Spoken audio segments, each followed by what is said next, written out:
తిరుమలిశయ్యాళ్వార్ అన్న పేరు కన్నా భక్తిసారులన్న పేరే ఎక్కువ ప్రచారం. శ్రీభక్తి సారకుల శేఖర యోగి వాహాన్ భక్తాంఘ్రిరేణు పరకాల యతీంద్ర మిశ్రాన్ అని పరాశర భట్టర్లు స్తోత్రం చేస్తారు. ఆయన ఎంత చిత్రమైనదంటే ఆయనకి సహజంగానే సమస్తమైన శక్తులు ఉండేవి. కానీ ఎప్పుడు ఏ శక్తిని కూడా స్వప్రయోజనానికి ఆయన వాడుకునేవారు కాదు. చింకితో ఉన్నటువంటి ఒక వస్త్రాన్ని కట్టుకుని తిరుగుతూ ఉండేవారు. ఆయన తిరుగుతుంటే ఒకనాడు దేవతల జాతికి సంబంధించినటువంటి వాడొకడు, వాడి పేరు చాలా చిత్రమైనటువంటి పేరు. ఆయనకి వ్యాఘ్ర శృతుడు అని పేరు. ఆయన ఆకాశ మార్గంలో వెళ్ళిపోతున్నాడు పెద్ద పులి మీద. కింద భక్తిసారులు కూర్చుని ఉన్నారు. భక్తిసారుల యొక్క శరీరములోంచి వచ్చినటువంటి కాంతి ఆ పైకి కొడుతోంది. కొడుతుంటే ఈ పులి మీద వెళ్ళిపోతున్నటువంటి ఈ భక్తి సుక్తుడు ఆ కాంతిని దాటి వెళ్ళలేకపోయాడు. వెళ్ళలేక ఎక్కడి నుంచి వస్తోంది ఈ కాంతిని కిందకి చూశాడు. చూస్తే భక్తిసారులు కనబడ్డారు. ఆయన బొంత కుట్టుకుంటున్నారు. కిందకి దిగొచ్చాడు. దిగొచ్చి, మహానుభావ, మీ యొక్క వైభవాన్ని గమనించాను, మీరు మీ కాంతిని ఉపసంహరిస్తే నేను వెళ్ళిపోతానన్నాడు. ఆయన కాంతిని ఉపసంహరించారు. ఆ పెద్ద పులి వెళ్ళిపోతోంది. ఇది చూసి అతను తెల్లపోయి ఆ దేవతల జాతికి చెందినవాడు కిందకొచ్చి తన మెడలో ఉన్నటువంటి ఒక మణిహారాన్ని తీసి బహూకరించాడు. మణిహారాన్ని, ఆయన వేసుకునేటటువంటి బ్రహ్మాండమైన కవచం ఒకదాన్ని, మణిమయ విరాజితమైన కవచాన్ని భక్తిసారులకు ఇచ్చాడు. ఇస్తే భక్తిసారులు అన్నారు, నాకు ఎందుకు అవని అడిగారు. అడిగితే ఏదో ధరిస్తారని ఇస్తున్నానన్నాడు. అలాంటివి నాకు ఇంతకు ముందే ఉన్నాయి, నీకు కనపట్టలేదా అన్నారు. ఆయన మెడలో తామర పూల మాల ఒకటే వేసుకుని ఉన్నారు అప్పుడు. అంటే అదేమిటి మీరు ఎక్కడ వేసుకున్నారని అడిగారు. అడిగితే సరిగ్గా స్పష్టంగా చూడు అన్నారు. అంటే ఆయన కంఠంలోకి చూసేటప్పటికీ ఆయన మెడలో వేసుకున్నటువంటి తామర పూల మాలలోని ఒక తామర పువ్వు ఇలాంటి ఆభరణాలు కొన్ని కోట్ల ఆభరణములు విలువ చేసేటటువంటి ఒక మణిగా కనపడింది ఆయనకి.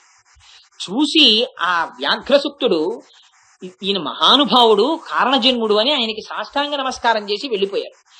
అటువంటి మహాపురుషుడు ఆయన ఎంత సామాన్యమైనటువంటి స్థితిలో జీవితాన్ని గడిపేవారంటే, ఆయన దగ్గరికి ఒకనాడు ఈ రస విద్య యందు ప్రవేశం ఉన్నవాడు ఒక ఆయన వచ్చాడు.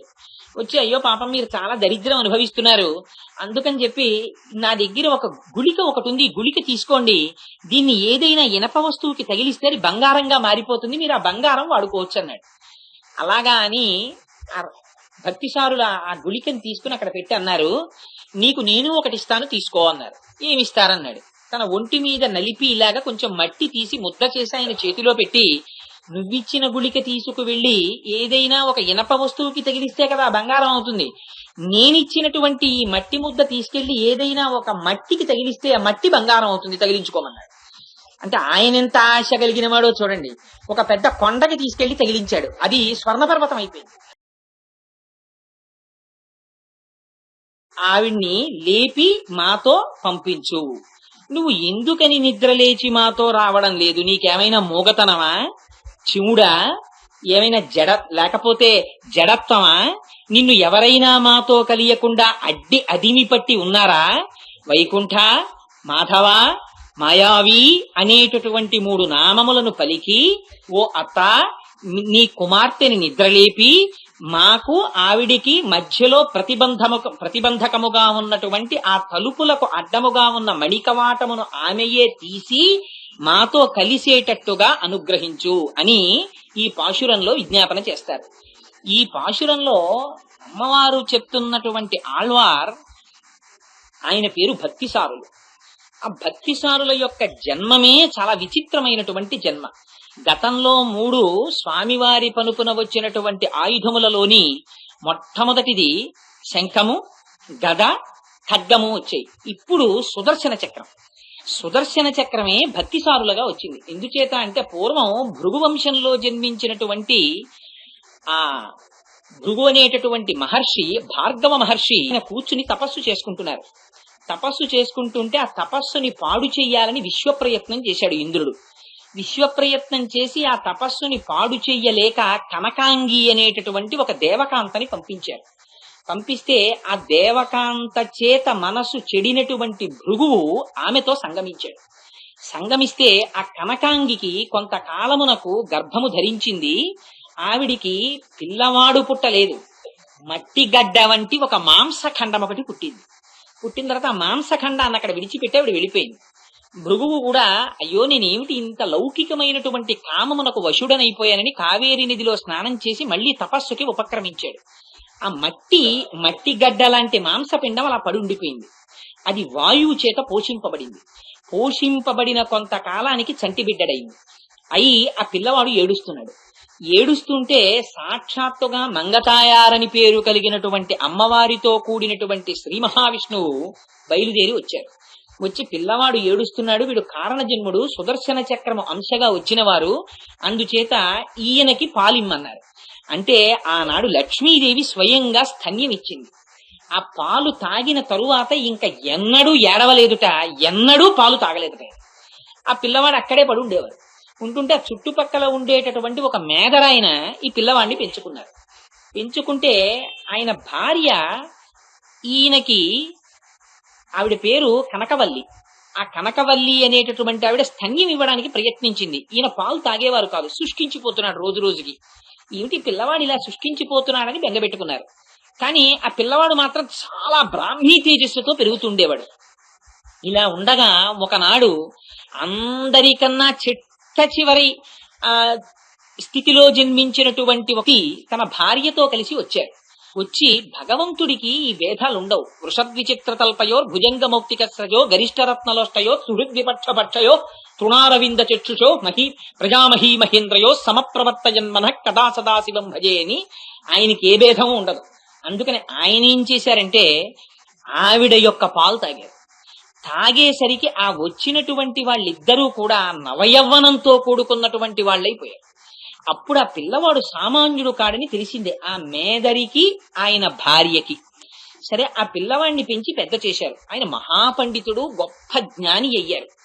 కారణాంతరముల చేత ఆయన గొప్ప విష్ణు భక్తుడు కావలసి వచ్చింది. ఆ విష్ణు భక్తుణ్ణి చెయ్యడం కోసమని పేయాళ్వారు వచ్చారు. ఆ పేయాళ్వార్ ఆయన మీకు మొట్టమొదట ఇందాకనే విజ్ఞాపన చేశాను. పేయాళ్వార్ అంటే పిశాచ స్వరూపం అని పిలిచేవారు. పిశాచ స్వరూపం అంటే ఆయన బాహ్యంలో పిశాచమని కాదు, ఆయనకి శరీరమునందు భ్రాంతి ఉండేది కాదు. గడ్డాలు మీసాలు పెరిగిపోయి బట్ట కట్టుకోకుండా, ఆ చింకితో కూడినటువంటి బట్ట తిన్నది తినకుండా, తాగింది తాగకుండా తిరుగుతూ ఉండేవారు. ఆ స్వరూపాన్ని చూసి పేయాళ్వార్ అని పిలిచేవారు. కానీ మహాజ్ఞాని ఆయన. ఆ పేయాళ్వార్ వీరిని విష్ణు భక్తుడిగా మార్చాలనుకున్నారు.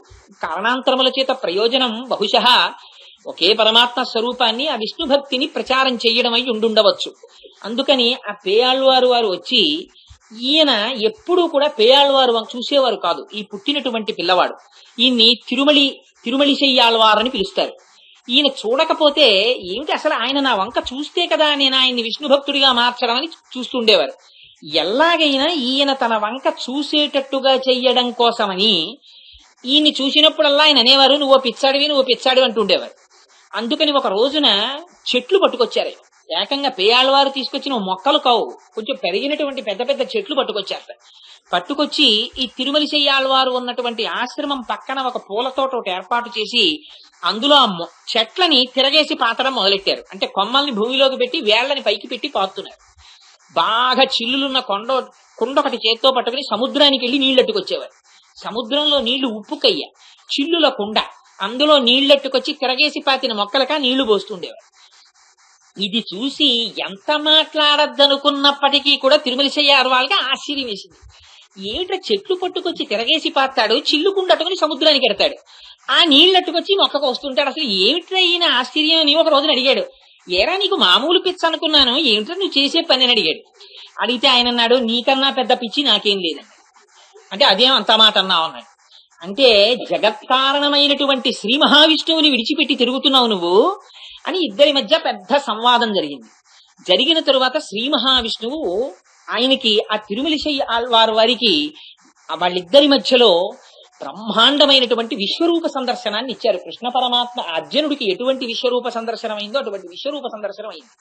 అయిన తరువాత ఆయన పెద్ద విష్ణు భక్తులుగా మారిపోయారు. మారిపోయిన తరువాత ఆయన ఎంత గొప్ప స్థితిని పొందారంటే ఆయన్నే భక్తిసారులు అని పిలుస్తారు. ఆ భక్తిసారులు అన్న బిరుదునిచ్చిన వాడు కూడా సామాన్యుడు కాడు, సాక్షాత్తుగా పరమశివుడు ఇచ్చాడు ఆ బిరుదుని. ఆ భక్తిసారులని బిరుదు పొందారు. బిరుదు పొంది అందుకని ఆయనకి తిరుమల చెయ్యాళ్వారు అన్న పేరు కన్నా భక్తిసారులన్న పేరే ఎక్కువ ప్రచారం. శ్రీ భక్తి సారకుల శేఖర యోగి వాహాన్ భక్తాంఘ్రిరేణు పరకాల యతీంద్ర మిశ్రాన్ అని పరాశర భట్టర్ల స్తోత్రం చేస్తారు. ఆయన ఎంత చిత్రమైనదంటే ఆయనకి సహజంగానే సమస్తమైన శక్తులు ఉండేవి. కానీ ఎప్పుడు ఏ శక్తిని కూడా స్వప్రయోజనానికి ఆయన వాడుకునేవారు కాదు. చింకితో ఉన్నటువంటి ఒక వస్త్రాన్ని కట్టుకుని తిరుగుతూ ఉండేవారు ఆయన. తిరుగుతుంటే ఒకనాడు దేవతల జాతికి సంబంధించినటువంటి వాడొకడు, వాడి పేరు చాలా చిత్రమైనటువంటి పేరు. ఆయనకి వ్యాఘ్ర శృతుడు అని పేరు. ఆయన ఆకాశ మార్గంలో వెళ్ళిపోతున్నాడు పెద్ద పులి మీద. కింద భక్తిసారులు కూర్చుని ఉన్నారు.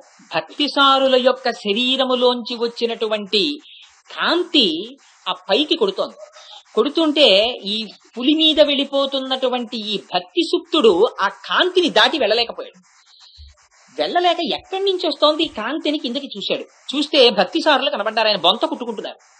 కిందకి దిగొచ్చాడు. దిగొచ్చి, మహానుభావ, మీ యొక్క వైభవాన్ని గమనించాను, మీరు మీ కాంతిని ఉపసంహరిస్తే నేను వెళ్ళిపోతానన్నాడు. ఆయన కాంతిని ఉపసంహరించారు. ఆ పెద్ద పులి వెళ్ళిపోతోంది. ఇది చూసి అతను తెల్లపోయి ఆ దేవతల జాతికి చెందినవాడు కిందకొచ్చి తన మెడలో ఉన్నటువంటి ఒక మణిహారాన్ని తీసి బహూకరించాడు. మణిహారాన్ని, ఆయన వేసుకునేటటువంటి బ్రహ్మాండమైన కవచం ఒకదాన్ని, మణిమయ విరాజితమైన కవచాన్ని భక్తిసారులకు ఇచ్చాడు. ఇస్తే భక్తిసారులు అన్నారు, నాకు ఎందుకు అవని అడిగారు. అడిగితే ఏదో ధరిస్తారని ఇస్తున్నానన్నాడు. అలాంటివి నాకు ఇంతకు ముందే ఉన్నాయి, నీకు కనపట్టలేదా అన్నారు. ఆయన మెడలో తామర పూల మాల ఒకటే వేసుకుని ఉన్నారు అప్పుడు. అంటే అదేమిటి మీరు ఎక్కడ వేసుకున్నారని అడిగారు. అడిగితే సరిగ్గా స్పష్టంగా చూడు అన్నారు. అంటే ఆయన కంఠంలోకి చూసేటప్పటికీ ఆయన మెడలో వేసుకున్నటువంటి తామర పూల మాలలోని ఒక తామర పువ్వు, ఇలాంటి ఆభరణాలు కొన్ని కోట్ల ఆభరణములు విలువ చేసేటటువంటి ఒక మణిగా కనపడింది ఆయనకి. చూసి ఆ వ్యాఘ్రసుక్తుడు, ఈయన మహానుభావుడు, కారణజన్ముడు అని ఆయనకి సాష్టాంగ నమస్కారం చేసి వెళ్ళిపోయారు. అటువంటి మహాపురుషుడు ఆయన ఎంత సామాన్యమైనటువంటి స్థితిలో జీవితాన్ని గడిపేవారంటే, ఆయన దగ్గరికి ఒకనాడు ఈ రస విద్య యందు ప్రవేశం ఉన్నవాడు ఒక ఆయన వచ్చాడు. వచ్చి, అయ్యో పాపం, మీరు చాలా దరిద్రం అనుభవిస్తున్నారు, అందుకని చెప్పి నా దగ్గర ఒక గుళిక ఒకటి ఉంది, గుళిక తీసుకోండి, దీన్ని ఏదైనా ఇనప వస్తువుకి తగిలిస్తే అది బంగారంగా మారిపోతుంది, మీరు ఆ బంగారం వాడుకోవచ్చు అన్నాడు. అలాగా అని ఆ భక్తిసారులు ఆ గుళికని తీసుకుని అక్కడ పెట్టి అన్నారు, నీకు నేను ఒకటి ఇస్తాను, తీసుకో అన్నారు. ఏమిస్తారన్నాడు. తన ఒంటి మీద నలిపి ఇలాగా కొంచెం మట్టి తీసి ముద్ద చేసి ఆయన చేతిలో పెట్టి, నువ్విచ్చిన గుళిక తీసుకు వెళ్ళి ఏదైనా ఒక ఇనప వస్తువుకి తగిలిస్తే కదా బంగారం అవుతుంది, నేనిచ్చినటువంటి ఈ మట్టి ముద్ద తీసుకెళ్లి ఏదైనా ఒక మట్టికి తగిలిస్తే ఆ మట్టి బంగారం అవుతుంది, తగిలించుకోమన్నాడు. అంటే ఆయన ఎంత ఆశ కలిగిన వాడో చూడండి. ఒక పెద్ద కొండకి తీసుకెళ్లి తగిలించాడు, అది స్వర్ణపర్వతం అయిపోయింది. అయిపోతే అప్పుడు తెలుసుకున్నాడు. తెలుసుకుని ఆళ్వార్ల చరిత్రలో స్పష్టంగా రాశారు ఈ విషయాన్ని. ఆశ్చర్యపోయి భక్తిసారుల దగ్గరికి వచ్చి ప్రణిపాతం చేశారు. ఆ భక్తిసారులు మహానుభావులు, ఆయన దేశాంతరం తిరుగుతూ ఒకనాడు ఒక క్షేత్రంలో పడుకుని ఉండగా ఆయన 12 పుండ్రములు పెట్టుకునేవారు. 12 ఊర్ధ్వపుండ్రాలు, 12 ఊర్ధ్వపుండ్రములు అని పెట్టుకుంటుంటే ఆయనకి అలా పెట్టుకోవడానికి కావలసినటువంటి మట్టి దొరకలేదు. ఈ మట్టి దొరకలేదని బెంగ పెట్టుకుని బాధపడుతూ పడుకుంటే శ్రీనివాసుడు కల్లోకి వచ్చాడు. వచ్చి స్వర్ణ పాత్రలో ఆ 12 ఊర్ధ్వపుండ్రాలు పెట్టుకోవడానికి కావలసినటువంటి మట్టిని ఇచ్చాడు. ఇస్తే ఈయనన్నారు, మరి ఈ మట్టి అయిపోయాక నా పని ఏమిటని అడిగారు. అడిగితే స్వామి అన్నారు, అందుకే నువ్వు ఇక్కడ ఉండకు, నువ్వు తిరిగి అదిగో ఆ యథోక్తకారి దేవాలయం ఉంది, అక్కడికి వెళ్ళిపోతే అక్కడ ఉన్న సరస్సులో ఉన్నటువంటి తామర పువ్వులోంచి పోయి ఆళ్వారు పుట్టారు, ఆ సరస్సులో ఉన్నటువంటి మట్టి స్వయంగా నా స్వరూపం, ఆ మట్టితో నువ్వు ఊర్ధ్వపుండ్రములు పెట్టుకో అన్నారు. అంటే ఆయన అక్కడికి వెళ్ళిపోయారు. తిరిగి వెళ్ళిపోయి అక్కడ ఉంటుండగా ఆయన దగ్గరికి కణికృష్ణుడు అనేటటువంటి శిష్యుడు ఒకడు చేరాడు. ఆయన శుశ్రూష చేస్తుండేవాడు. ఆ శిష్యుడికి భక్తిసారుల యొక్క వైభవం తెలిసి ఉంటే ఒకనాడు ఒక వేశ్య ఉండేది ఆ ఊళ్ళో. ఆ వేశ్య తుట్ట స్థితికి వచ్చేసి అయ్యో, ఈ శరీరంతో ఇన్ని పాపాలు చేశాను, ఇక్కడే దగ్గర గుహలో భక్తిసారులు ఉంటున్నారు, వారి సేవ చేసుకుంటే నా జన్మ ధన్యమైపోతుందని వారు కూర్చున్నటువంటి గుహ బయట ప్రతిరోజు తుడిచి నీళ్లు జల్లి ముగ్గులు పెడుతుంది. ఒకనాడు భక్తిసారులు ఆ గుహలోంచి బయటకు వస్తూ ఆవిడికి కనపడ్డారు. కనపడి, ఎందుకు చేస్తున్నావు రోజు నువ్వు ఇంత శుశ్రూష అని అడిగారు. అడిగితే ఆవిడంది, వేశ్య కాబట్టి ఆవిడ మనస్సులో ఆ తత్వం ఉండిపోయింది, నాకు మళ్ళీ యవ్వనం కావాలని అడిగింది. దేవకాంతలకి అప్సరసలకి కూడా దుర్లభమైనటువంటి యవ్వనాన్ని ప్రసాదించారు. దేవకాంతలని మించిన సౌందర్యం వచ్చేసింది. వచ్చేస్తే ఆ కాంతని ఆ ఊరి రాజు భార్యగా స్వీకరించాడు. స్వీకరించి ఇంకా రాజ్య పరిపాలన విడిచిపెట్టేశాడు, మంత్రుల్ని విడిచిపెట్టేశాడు. ఎప్పుడూ ఈ కాంతతో గడుపుతుండేవాడు. చిత్రం ఏమైందంటే కాలం మాత్రం ఊరుకోదు కదండి. కాలం గడిచిపోయింది. ఈవిడ యవ్వనం అలా ఉండిపోయింది, ఆయన యవ్వనం తరిగిపోయింది. ఆ రాజుకి బెంగట్టుకుంది. ఎంత దిక్కుమాలిన బెంగో చూడండి. నువ్వు యవ్వనంలో ఉండిపోయావు, నా యవ్వనం వెళ్ళిపోయిందని బెంగెట్టుకున్నాడు. నువ్వెందుకు ముసల్దాని అవ్వలేదని అడిగాడు. అడిగితే నా యవ్వనం నాతో వచ్చింది కాదు, ఇది నాకు భక్తిసారులు ఇచ్చారన్నాడు. రాజుకి అహంకారం వచ్చింది. నేను వెళ్లి భక్తిసారులను అడగడం ఏమిటి? ఆయన ముంచు వృత్తి చేసేవారంటే ఇంటింటికి వెళ్లి బెచ్చం ఎత్తి ఆ వచ్చిన భోజనం చేసేవారు.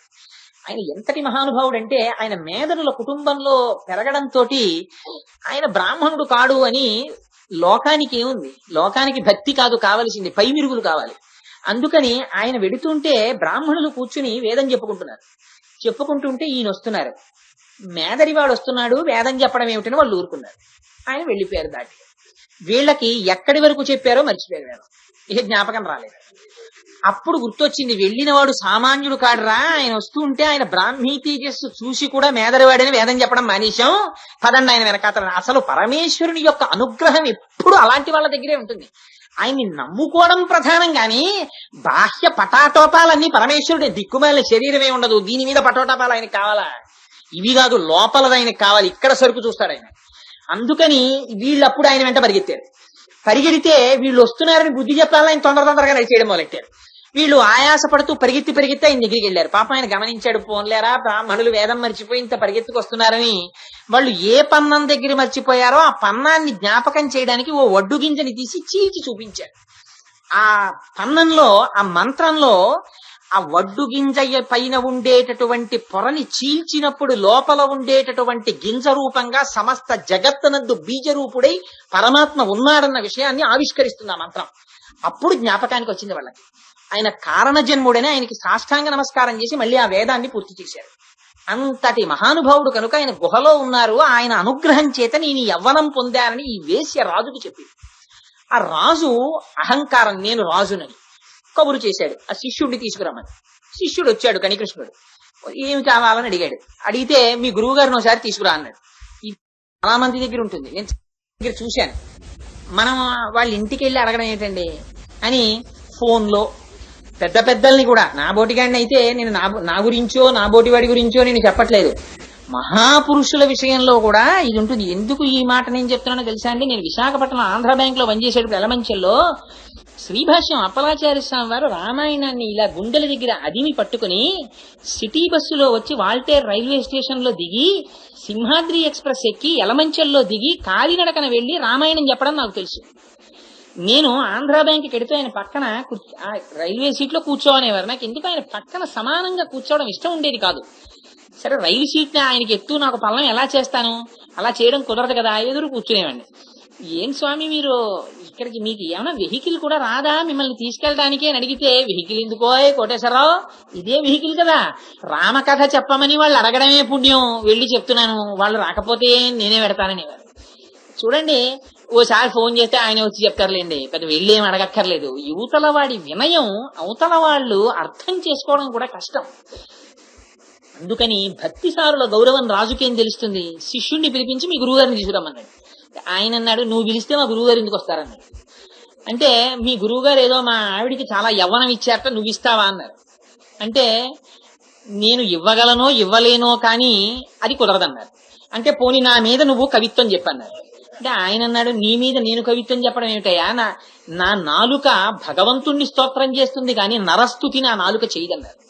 అంటే ఎందుకు చెయ్యదు? నేను ఈ రాజ్యానికి రాజుని, నువ్వు నీ గురువు ఇల్లు తిరిగి ముష్టెత్తుకు బతికేవాళ్ళు, మీకింత అహంకారమా? ఈ రాజు మీద స్తోత్రం చెయ్యవా?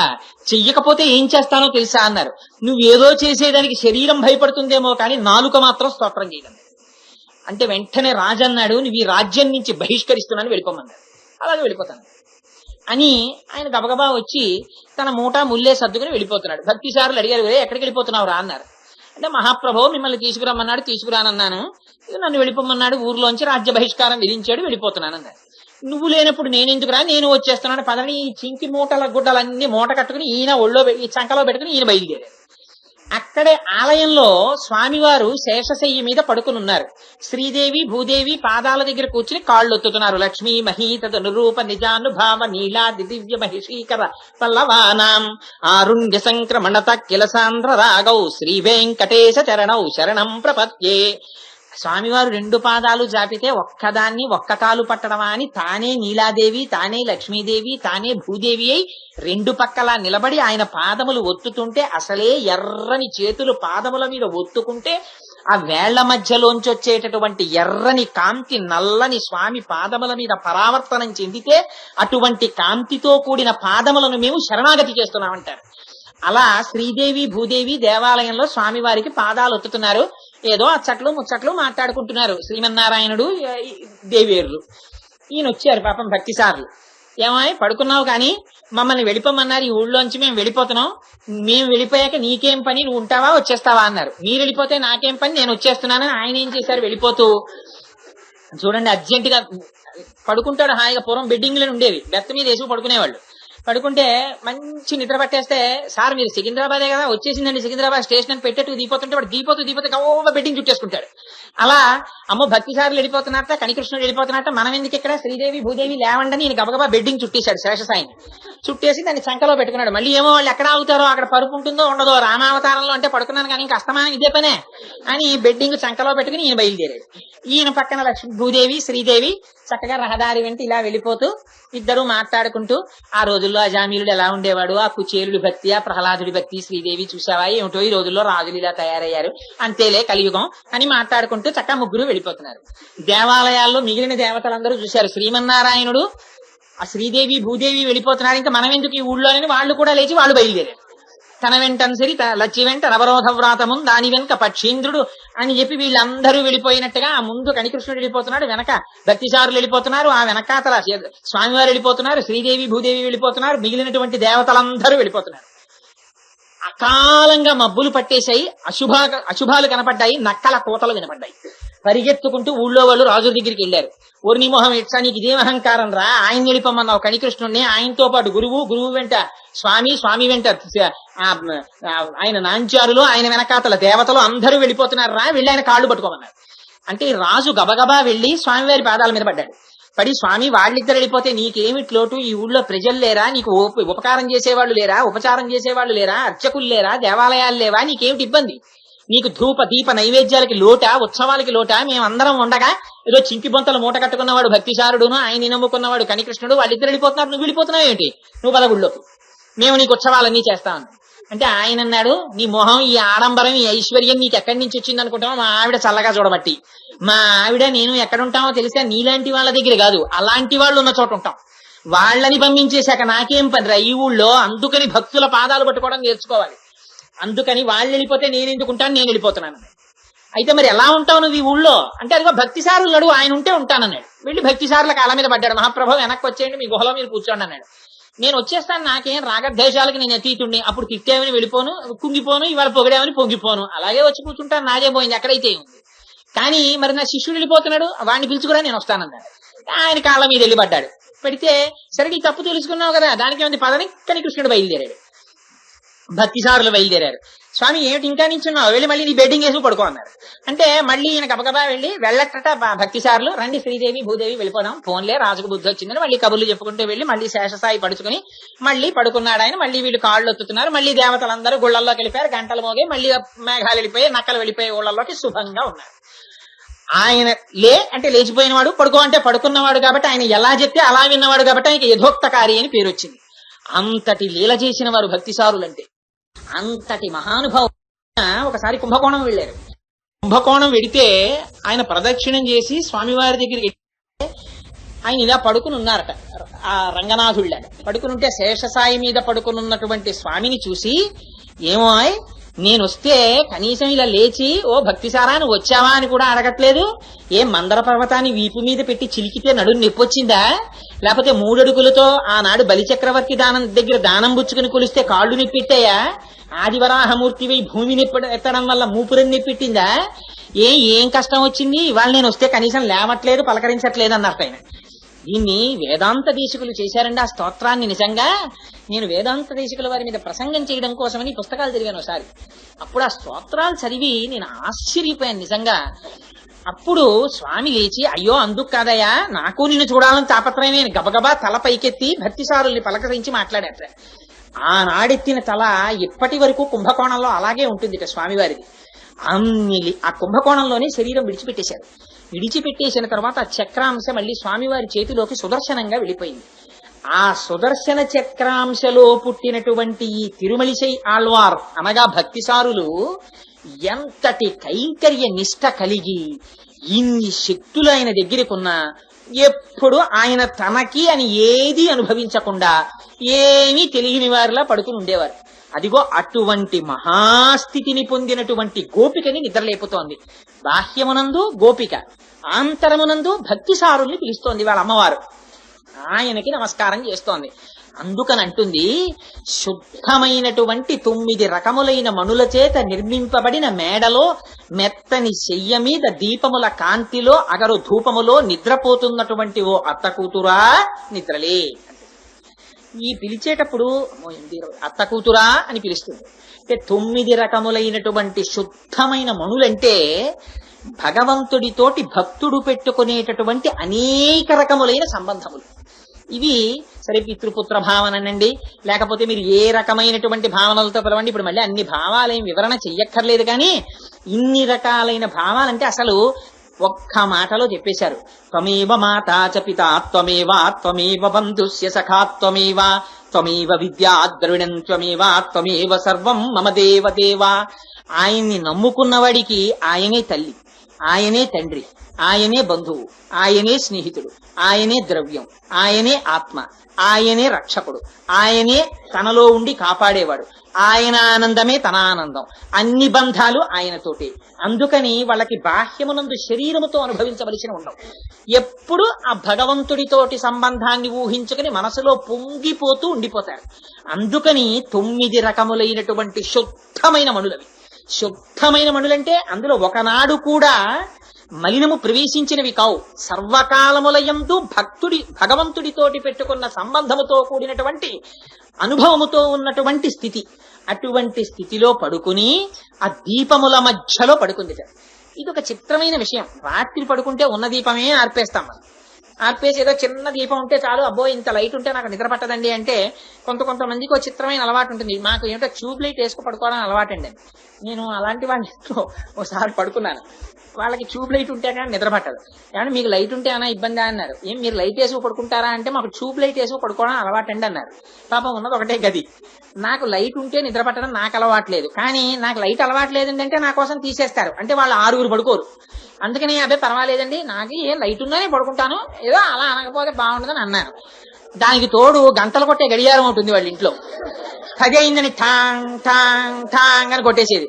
అమ్మో 10 అయిపోయింది ఇంకా కునుకులేదు, పొద్దున్నేమో చాలా పనుల కోసం ఈ ఊరు వచ్చానని అటు తిరిగి ఠాంగ్ అని మళ్ళీ కొట్టి, అమ్మో 10:30 అయిపోయింది అని మళ్ళీ అటు మళ్ళీ 11 సార్లు కొట్టేది. అబ్బో 11 కూడా అయిపోయింది అనుకుని ఇంతలో కుక్కల కూతలు, ఆ వచ్చినటువంటి గాడ్స్ విజిల్స్ ఇవన్నీ వినపడేవి. ఇవన్నీ హాయిగా నిద్రపోయేవాడికి రోజు అలవాట్లేనివి.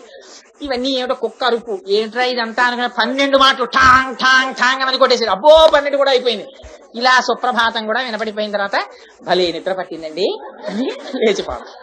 అందుకని మరి కళ్ళు కొంచెం ఎర్రగా ఉన్నాయి ఏంటంటే, అబ్బో నేను భగవంతుడిని నమ్మిన వాడిని కదా, ఆయన వాత్సల్యం అలవాటై ఎరుపు చీరలు తీరిన కన్నులు లేనిపోని ఆత్మస్థుతి చేసుకుని ఏదో గడిపేసేయడం వేరే విషయం అనుకోండి. అందుచేత దీపాల మధ్యలో పడుకోవడం ఏంటి అంటే, దీపాల మధ్యలో పడుకోవడం అంటే 10ంటికి సత్యనారాయణ స్వామి వారి వ్రతం చేసినా దీపం పెట్టే చేస్తాం. ఎందుకేం వెలుతురు లేదేమిటి? అంత వెలుతురుంటే ఈ దీపం ఎందుకు అలరి అంటే, దీపం పెట్టడం వెనకాతల ఉండేటటువంటి ప్రయోజనం వేరు. దీపం చీకటిని తీసేస్తుంది. తమసోమా జ్యోతిర్గమయ, లోపల ఉండేటటువంటి అజ్ఞానాన్ని తీసేసేది శాస్త్రబోధ.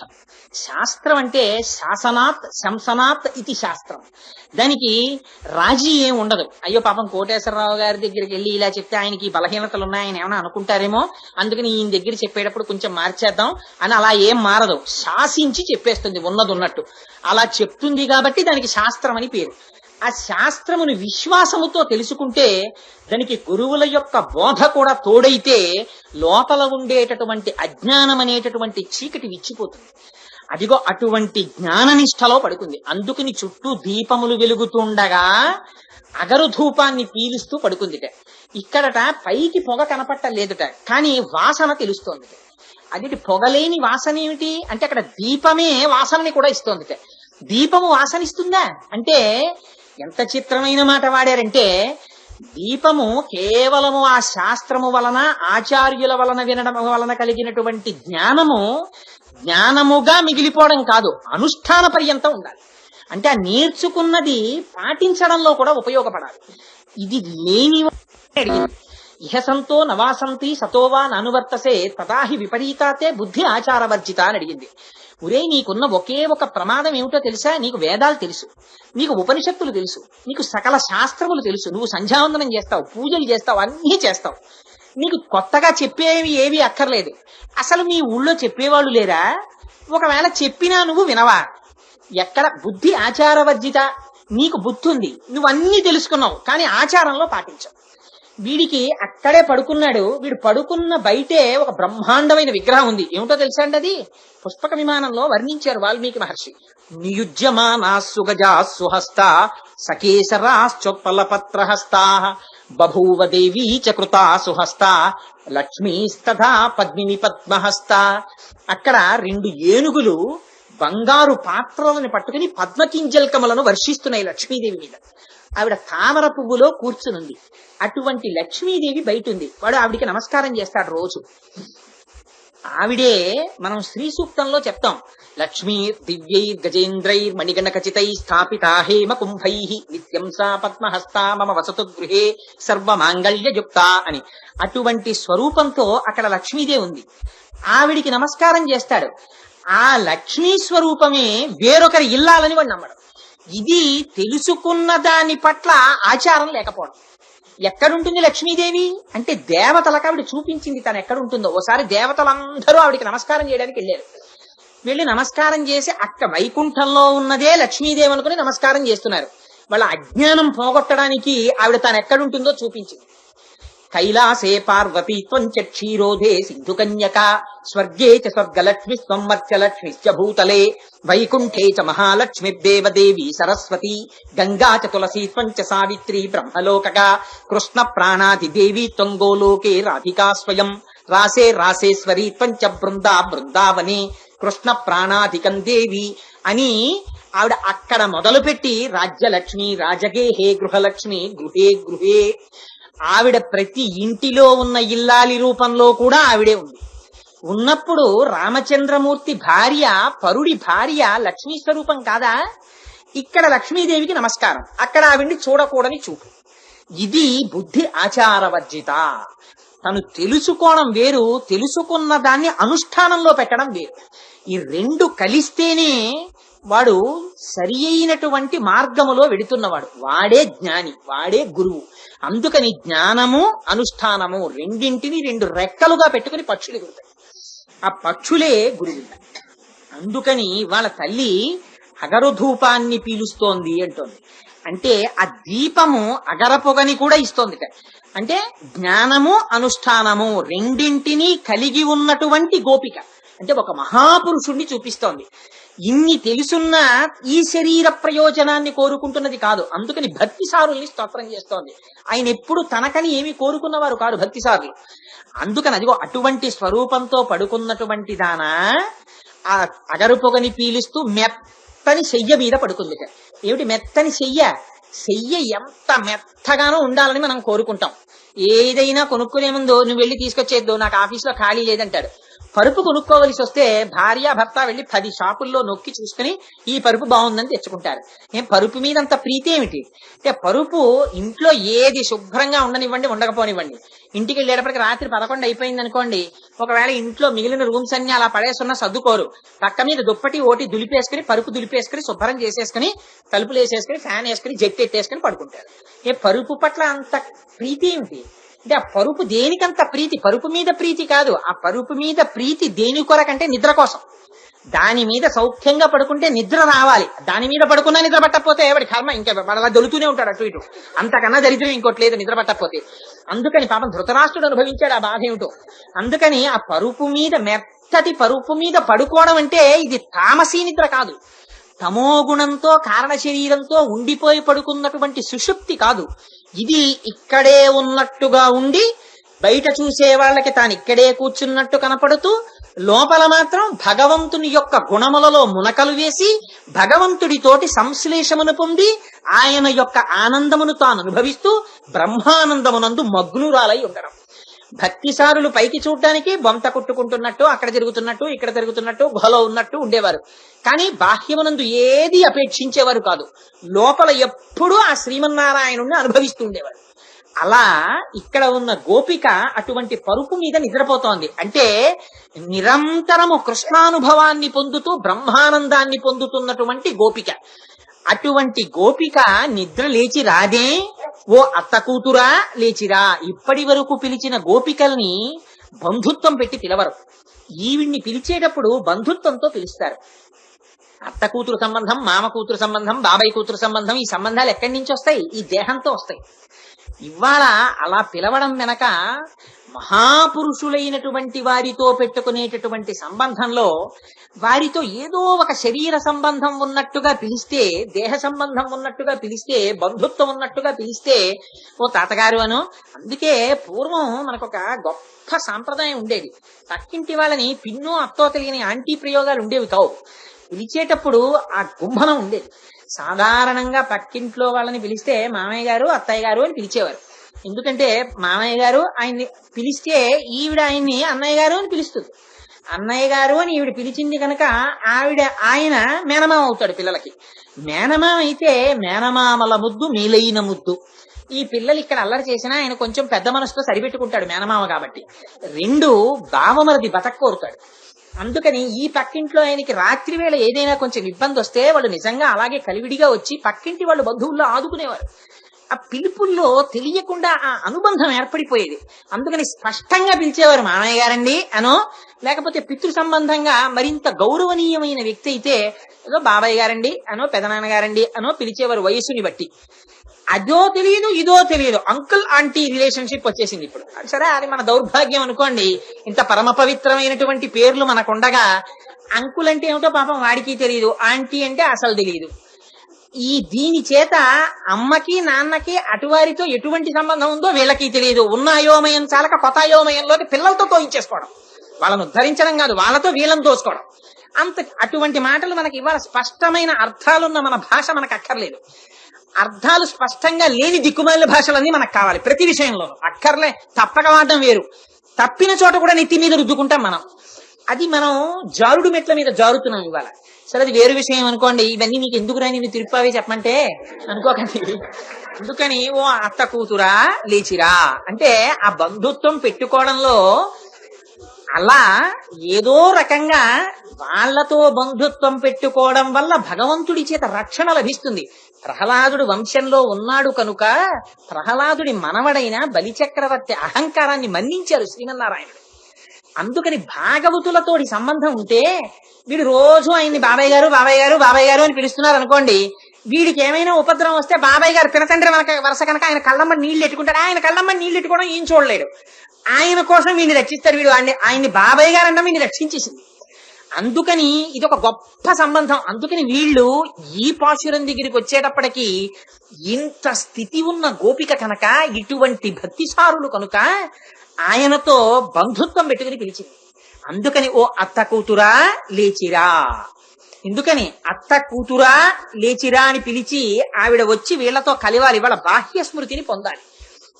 ఆవిడ భగవద్ అనుభవంలో నిమగ్నం అయిపోయింది. ఆ స్మృతిలోంచి బయటికి రావడం కూడా కష్టం.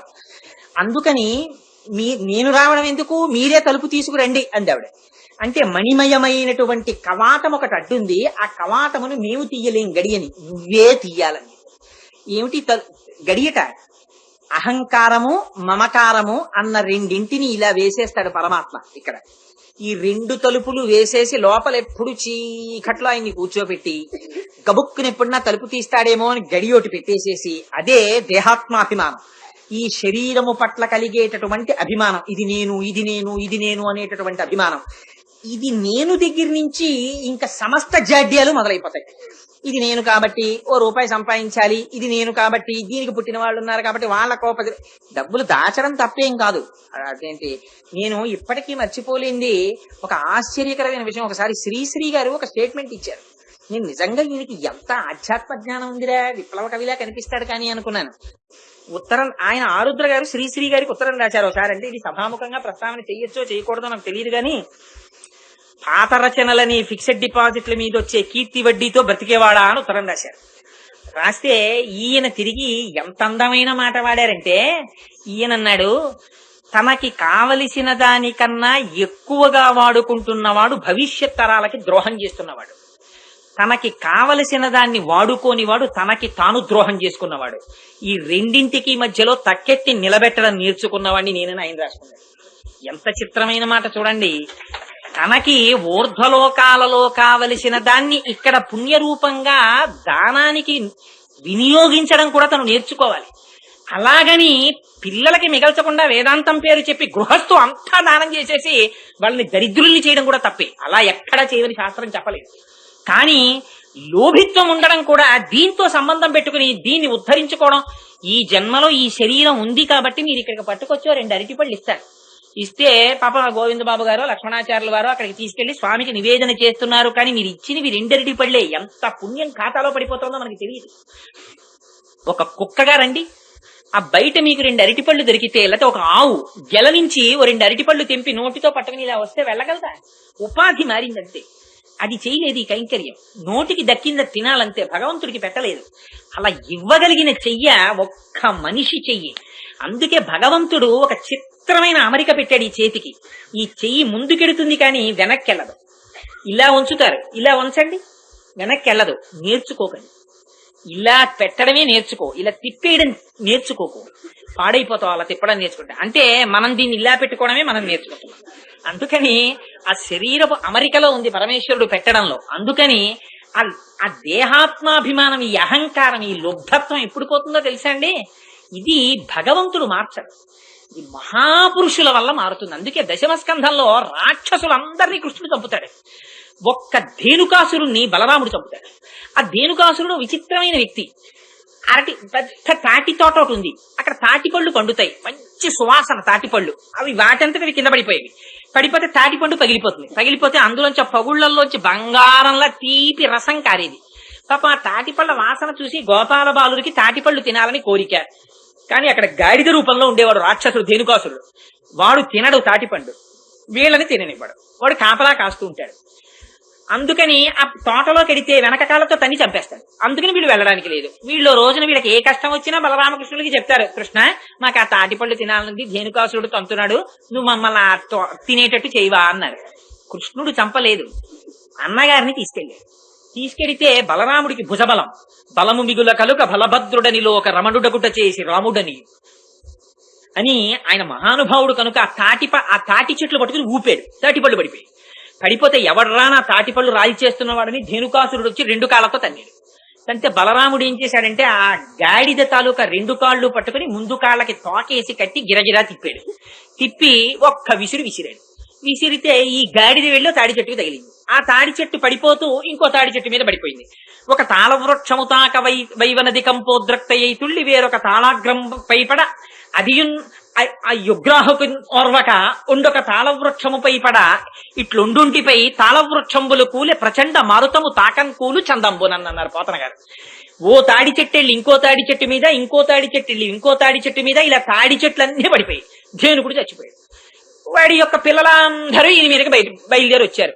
కృష్ణుడు బలరాముడు కలిపి వీళ్ళందరినీ చంపేశారు. ఎంత తేలిగ్గా చంపేశారన్నారంటే పోతన గారు, ఆ తంతుబులందు చేలము విధంబునయే పరమేశుమూర్తి ఎందింతయు పుట్టునట్టి జగదీశుడు అనంతుడి దైత్యమాతృనిట్లంతము చేయుటెంత పని అద్భుతమే, విను అంతలోన వాడంతము పొందుటెల్లగని యాతని బంధువులు అర్ధబంబులై వస్తే వాళ్ళని చంపేవగల మారేశారన్నారు. ఏం బలరాముడు చంపడమేం ధేనుకాసురుణ్ణి అంటే, తాడి పండ్లు గాడిద తిందో, ఇంకోళ్ళని తిననివ్వదు, వాడు దానం చేయడు, ఇంట్లో వాళ్ళని అనుభవించనివ్వడు. ఒరేయ్ తోటకూర ఒకటే పప్పేసుకోండి అంటాడు. ఇంట్లో ఉన్న కరివేపాకే పచ్చడి చేసుకోవాలి. పెరట్లో పెట్టిన పాదుకి పుచ్చిపోయిన వంకాయలు 2 ఉంటే పుచ్చు తీసి కూర ఉండాలి. బయట నుంచి 1/4 కిలో కాయగూర కూడా కొనకూడదు, అక్కడ పెరుగుతుండాలి డిపాజిట్. అసలు అమంగళం అని విత్డ్రాయల్ ఫామ్ ఇంట్లో పెట్టుకోడు, ఎప్పుడు పేయింగ్ స్లిప్లే ఇంట్లో పెట్టుకుంటాడు. ఇన్ని పెట్టుకుని ఇంత దాచేస్తున్నావు, ఆల్రైట్ తప్పేం కాదు, అది పుడుతోంది పెరుగుతోంది. కిం వా నేన ధనేన వాజికరి విప్రాప్తేన రాజ్యేన కిం కిం వా పుత్ర కలత్ర మిత్ర పశుభి దేహేన గేహేన కిం జ్ఞాతై తక్షణ భంగురం సపతిరో త్యాజ్యం మనోదూరత. ఇది ఉంటుందేమిటి? మా కురుధన జన యవ్వన గర్వం హరతి నిమేషత్ కాల సర్వం మాయామయమితమఖిలం హిత్వ బ్రహ్మపదం తం ప్రవిశ విదిత్వ. ఇది పడిపోతుంది. దాన్ని పనిచేసుకునే వాళ్ళు పనిచేసుకుంటారు. ఒక్కనాడిలా పెట్టడం వచ్చిన చెయ్యి కాదు కాబట్టి ఆ సందులోనే ఇంటింటి ముందు నాలిక చాపుతూ నిలబడి ఉంటాడు. ఎందుకని పెట్టడం తెలియదు. ఇవాళ ఎంగిలి ప్రసాదం కోసం బయట నుంచి ఉంటాడు. ఉపాధి మారిందంతే. ఆకలి అదే, దప్పిక అదే, నిద్ర అదే, సంతానం అదే, అన్ని అవి లక్షణాలు.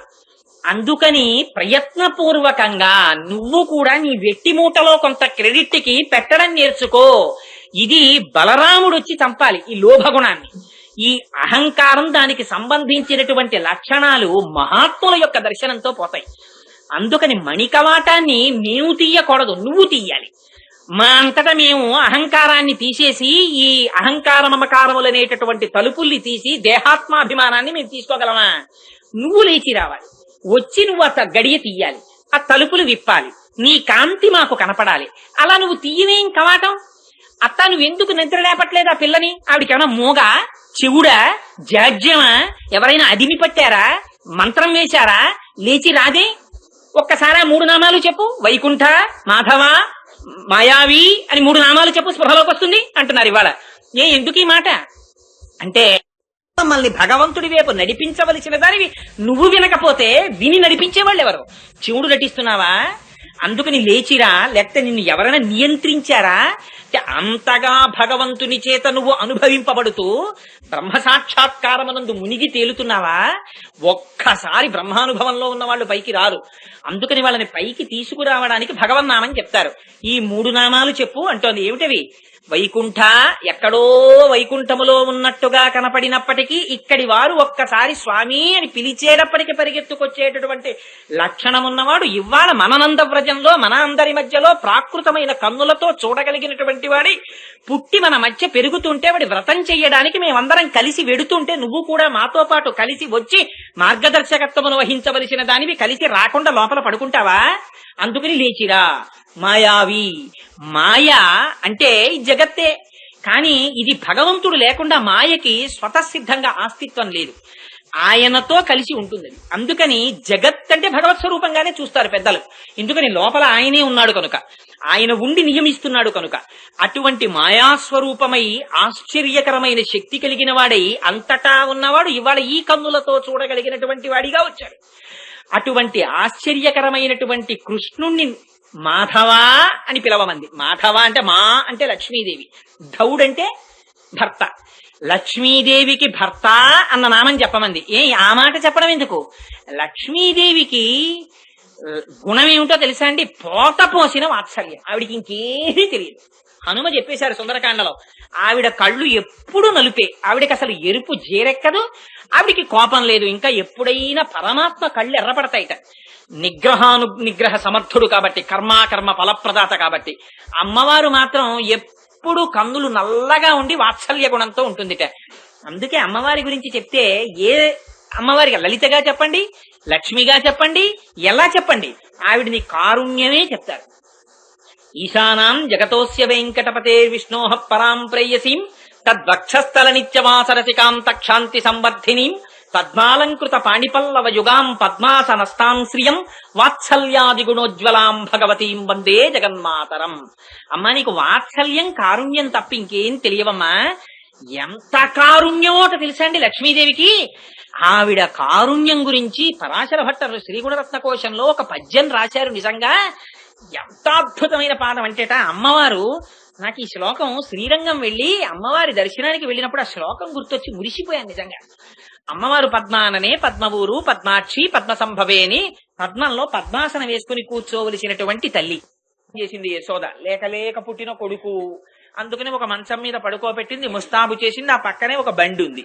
పెడితే ఆయన పడుకున్నారు. ఓ పెద్ద ఉత్సవం చేస్తోంది, అభిషేకాలు జరుగుతున్నాయి, ఉన్నటువంటి బ్రాహ్మణులు వచ్చారు, వాళ్ళందరికీ దానాలు చేస్తోంది, అందరినీ పిలిచింది, భోజనాలు ఏర్పాటు చేసింది. ఇన్ని జరుగుతున్నాయి. కృష్ణ పరమాత్మ మాత్రం అక్కడ పడుకుని ఉన్నారు. చిన్న పిల్లవాడు ఒక్కసారి ఆకలేసినటువంటి పిల్లవాడు లేచి ఎలా ఏడుస్తాడో అలా ఏడుపు మొదలెట్టారు. చంటి పిల్లలకు ఆకలేసిందనుకోండి, నిద్ర లేవగానే కుయ్యో కుయ్యో కుయ్యో కుయ్యో అని ఏడుపు మొదలెడతారు. అలా ఆయన కూడా లేచి ఏడుపు మొదలెట్టారు. బాలుండాకుని ఏడ్చుచు గిదిసి చనుకోరి కెరలి విలసయ మృదుచక్ర చాప రేఖాస్పద పదమున తన్నెనొక్క బండిన్ దండిన్ అన్నారు. ఆయన పాదంలోట శంఖరేఖ, చాపరేఖ, చక్రరేఖ ఇవన్నీ ఉన్నాయిట. రేఖామయద్ధ చుతాకలచాత పత్ర వజ్రాంకుశాంబురుహ కల్పక శంఖ చక్రై అని పొద్దున స్వామి సుప్రభాతంలో చెప్తాం కదా. అటువంటి పాదంతో ఒక్కసారి ఆయనని సంహరించాలని అక్కడే ఉన్నటువంటి ఒక బండి మీదకి శకటాసురుడనేటటువంటి అసురుడు ఆవహించాడు. ఆ బండి వచ్చేస్తోంది సంహరిద్దామని. ఏమీ తెలియని పిల్లవాళ్ళ ఒక్కసారి తన కాలెత్తి ఆ బండికి ఇలా తగిలించారు. ఆ బండి ఆకాశానికి ఎగిరిపోయింది. ఎగిరిపోయి కింద పడిపోయింది, విరిగిపోయింది శుభ్రంగా. ఆ రాక్షసుడు మరణించాడు. ఎక్కడో ఉంది పాపం యశోద. పరిగెత్తుకుంటూ వచ్చింది. వచ్చి చూసింది, అయ్యో ఇదేమిటి, ఈ బండి ఏమిటి అంత ఎత్తి ఎగిరిపోయింది ఏమిటి అని అడిగింది. అడిగితే అక్కడ పిల్లలు ఆడుకుంటున్నారు ఆ గదిలో. సాధారణంగా పిల్లలందరూ ఒక చోట ఉంటారు, పెద్దవాళ్ళందరూ పనుల్లో ఉంటారు. అది నీ పిల్లల్ని అడిగింది, ఏమైందిరా, ఎందుకు ఎగిరిపోయిందిరా బండి అంది. అంటే వాళ్ళన్నారు, బాలుండాకుని ఏడ్చుచు కాలెత్తిన తాకి ఎగసెను కాని ఏ మూలమున బండి ఎగరేదని తద్బాలునికడ నాడుచుండి పలికిరి శిశువులు. ఆ పిల్లలన్నారు, నీకు తెలీదా, ఆ పిల్లాడి నిద్ర లేచాడు, ఆకలేస్తోందని కాళ్ళు చేతులు ఎత్తి ఓహో ఏడుస్తున్నాడు, బండి వచ్చింది, వీడి కాలు తగిలింది, బండి ఆకాశానికి ఎగిరిపోయింది, కింద పడిపోయింది, విరిగిపోయింది అన్నారు. శిశువులు వాళ్ళు జ్ఞానులు, వాళ్ళు ఉన్నది ఉన్నట్టుగా మాట్లాడతారు. జ్ఞానికి భయం ఉండదు, రాగద్వేషాలు ఉండవు. అందుకని ఆయన ఉన్నది ఉన్నట్టుగా మాట్లాడారు. మాట్లాడితే ఈవిడంది, బాలుండెక్కడ బండి ఎక్కడ, అభోభాగంబుపై ఏర్పడం కాలుంతన్నుట ఎక్కడ, ఆటపడుచుల్ కల్లాడిరి జడ్డుంబల్కే లోకంబుననైన చెప్పబడునే ఏ చందమో కాకయంతాలాపించుచు వ్రేలువేతలు ప్రభూతాశ్చర్యలైరంతటం. ఏమిటో ఈ పిల్లలకి తెలియదు, ఇలాగే మాట్లాడతారు. ఏమిటి చిన్న కృష్ణుడు ఏమిటి, కాలెత్తడం ఏమిటి, బండి తగలడం ఏమిటి, ఆకాశానికి పోవడం కింద పడడం ఏమిటి, సొంత తిరిగిపోవడం ఏమిటి, వీళ్ళకి తెలియదు, పాపం ఏదో మాట్లాడుతున్నారులే అంది. కానీ యథార్థం అదే అసలు. అని ఎంత ప్రేమ అంటే ఆ యశోదకి, అలసిటివి కదన్న, యాకొంటివి కదన్న, మంచియన్న ఎట్పు మానుమన్న, చన్ను కుడువుమన్న, సంతసపడుమన్న అనుచు చన్ను కుడిపే అర్భకునకు. అయ్యో నాన్న చాలా ఆలస్యమైపోయిందిరా, అక్కడ నేనేమో ఆ కార్యక్రమంలో ఉండిపోయినరా, నీకు ఆకలేసిందిరా, ఏడిచావురా, కాలెత్తావురా, బండి పడిపోయిందిరా, ఎన్ని గండాలరా నాన్న నీకు, పాలు తాగరా అని. ఇది ప్రేమ అంటే ఎంత భక్తో చూడండి. భగవంతుణ్ణి రక్షించుకోవాలన్న అపారమైన భక్తి. అందుకని శకటాసుర భంజనాన్ని తీసుకుంది అమ్మవారి ఇవాళ. తీసుకుని అదిగో అలా పాలిస్తోంది యశోద. మరి శకటాసురుణ్ణి చంటి పిల్లవాడు పువ్వుల పొట్లం లాంటి పాదం, దాంతో తన్ని సంహరించడం ఏమిటి అంటే దాని యొక్క అంతరార్థం వేరు. ష అంటే సుఖము, శం అన్న అక్షరానికి సుఖమని పేరు. నిరతిశయమైనటువంటి సుఖస్వరూపుడు పరమాత్మ. ఆయన ఇక్కడున్నారు, ఎక్కడో లేరు. నీవారస్సూకవత్తన్వీ పీతాభాస్వత్యనూపమా అని రోజు మంత్రపుష్పంలో చెప్తాం. స్వామి ఇక్కడే ఉన్నావయ్యా. బొడ్డులో చిటికిన వేలు పెట్టుకుని పైకి బొటన వేలు పెడితే ఆ బొటన వేలు ఎక్కడ తగులుతోందో అక్కడ వంగినటువంటి పద్మానికి చెట్ట చివర వెలిగేటటువంటి చిన్న కాంతి పుంజంలో తస్య మధ్యే శిఖాయా మధ్యే పరమాత్మ వ్యవస్థిత. ఆ మధ్యలో చిన్న కాంతి బిందువులో నువ్వు వెలిగిపోతున్నావు. అదే తిరియగూర్ధమదశ్చైవ, పైకి కిందకి పక్కలకి కాంతి కొడుతోంది. నీ ఇష్టం దాన్ని ఏ పేరు పెట్టి విలు. స బ్రహ్మస్స శివస్స హరిశ్చేంద్ర సోక్షర పరమస్వరాట్ రాజాధిరాజాయ ప్రసయ్యసాయిని అని రోజు చెప్తున్నావు. కొడుకు అందుకని ఒక మంచం మీద పడుకోబెట్టింది, ముస్తాబు చేసింది. ఆ పక్కనే ఒక బండి ఉంది. పెడితే ఆయన పడుకున్నారు. ఓ పెద్ద ఉత్సవం చేస్తోంది, అభిషేకాలు జరుగుతున్నాయి, వచ్చినటువంటి బ్రాహ్మణులు వచ్చారు, వాళ్ళందరికీ దానాలు చేస్తోంది, అందరినీ పిలిచింది, భోజనాలు ఏర్పాటు చేసింది. ఇన్ని జరుగుతున్నాయి. కృష్ణ పరమాత్మ మాత్రం అక్కడ పడుకుని ఉన్నారు. చిన్న పిల్లవాడు ఒక్కసారి ఆకలేసినటువంటి పిల్లవాడు లేచి ఎలా ఏడుస్తాడో అలా ఏడుపు మొదలెట్టారు. చంటి పిల్లలకు ఆకలేసిందనుకోండి, నిద్ర లేవగానే కుయ్యో కుయ్యో కుయ్యో కుయ్యో అని ఏడుపు మొదలెడతారు. అలా ఆయన కూడా లేచి ఏడుపు మొదలెట్టారు.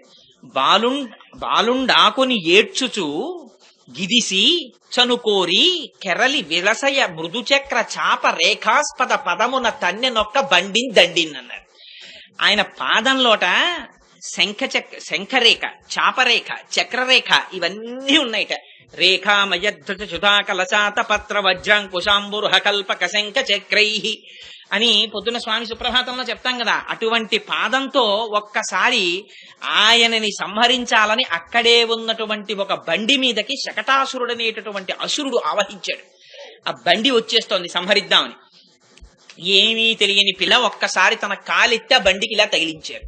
ఆ బండి ఆకాశానికి ఎగిరిపోయింది. ఎగిరిపోయి కింద పడిపోయింది. విరిగిపోయింది శుభ్రంగా. ఆ రాక్షసుడు మరణించాడు.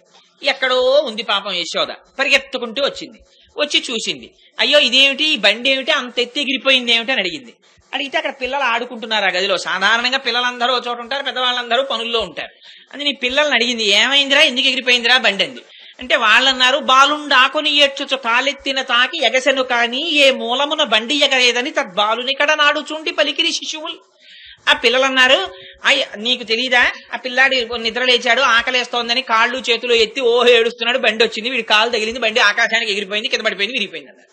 శిశువులు వాళ్ళు జ్ఞానులు, వాళ్ళు ఉన్నది ఉన్నట్టుగా మాట్లాడతారు. జ్ఞానికి భయం ఉండదు, రాగద్వేషాలు ఉండవు.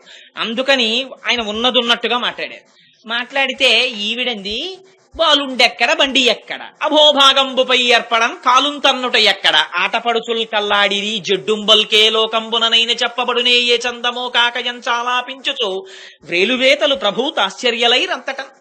ఏమిటో ఈ పిల్లలకి తెలియదు, ఇలాగే మాట్లాడతారు. ఏమిటి చిన్న కృష్ణుడు ఏమిటి, కాలెత్తడం ఏమిటి, బండి తగలడం ఏమిటి, ఆకాశానికి బొడగపడడం ఏమిటి, తిరిగిపోవడం ఏమిటి, వీళ్ళకి తెలియదు, పాపం ఏదో మాట్లాడుతున్నారులే అంది. కానీ యథార్థం అదే అసలు. అని ఎంత ప్రేమ అంటే ఆ యశోదకి, అలసితివి కదన్న యాకొంటివి కదన్న మంచియన్న ఎట్పు మానుమన్న చన్ను కుడువుమన్న సంతసపడుమన్న అనుచు చన్ను కుడిపే అర్భకునకు. అయ్యో నాన్న చాలా ఆలస్యం అయిపోయిందిరా, అక్కడ నేనేమో ఆ కార్యక్రమంలో ఉండిపోయినరా, నీకు ఆకలేసిందిరా, ఏడిచావురా, కాలెత్తావురా, బండి పడిపోయిందిరా, ఎన్ని గండాలరా నాన్న నీకు, పాలు తాగరా అని. ఇది ప్రేమ అంటే ఎంత భక్తో చూడండి. భగవంతుణ్ణి రక్షించుకోవాలన్న అపారమైన భక్తి. అందుకని శకటాసుర భంజనాన్ని తీసుకుంది అమ్మవారి ఇవాళ.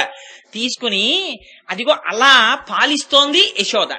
మరి శకటాసురుణ్ణి చంటి పిల్లవాడు పువ్వుల పొట్లం లాంటి పాదం, దాంతో తన్ని సంహరించడం ఏమిటి అంటే దాని యొక్క అంతరార్థం వేరు. ష అంటే సుఖము, శం అన్న అక్షరానికి సుఖమని పేరు. నిరతిశయమైనటువంటి సుఖస్వరూపుడు పరమాత్మ. ఆయన ఇక్కడున్నారు, ఎక్కడో లేరు. నీవారస్సూకవత్తన్వీ పీతాభాస్వత్యనూపమా అని రోజు మంత్రపుష్పంలో చెప్తాం. స్వామి ఇక్కడే ఉన్నావయ్యా. బొడ్డులో చిటికిన వేలు పెట్టుకుని పైకి బొటన వేలు పెడితే ఆ బొటన వేలు ఎక్కడ తగులుతోందో అక్కడ వంగినటువంటి పద్మానికి చెట్ట చివర వెలిగేటటువంటి చిన్న కాంతి పుంజంలో తస్య మధ్యే శిఖాయా మధ్యే పరమాత్మ వ్యవస్థిత, ఆ మధ్యలో చిన్న కాంతి బిందువులో నువ్వు వెలిగిపోతున్నావు.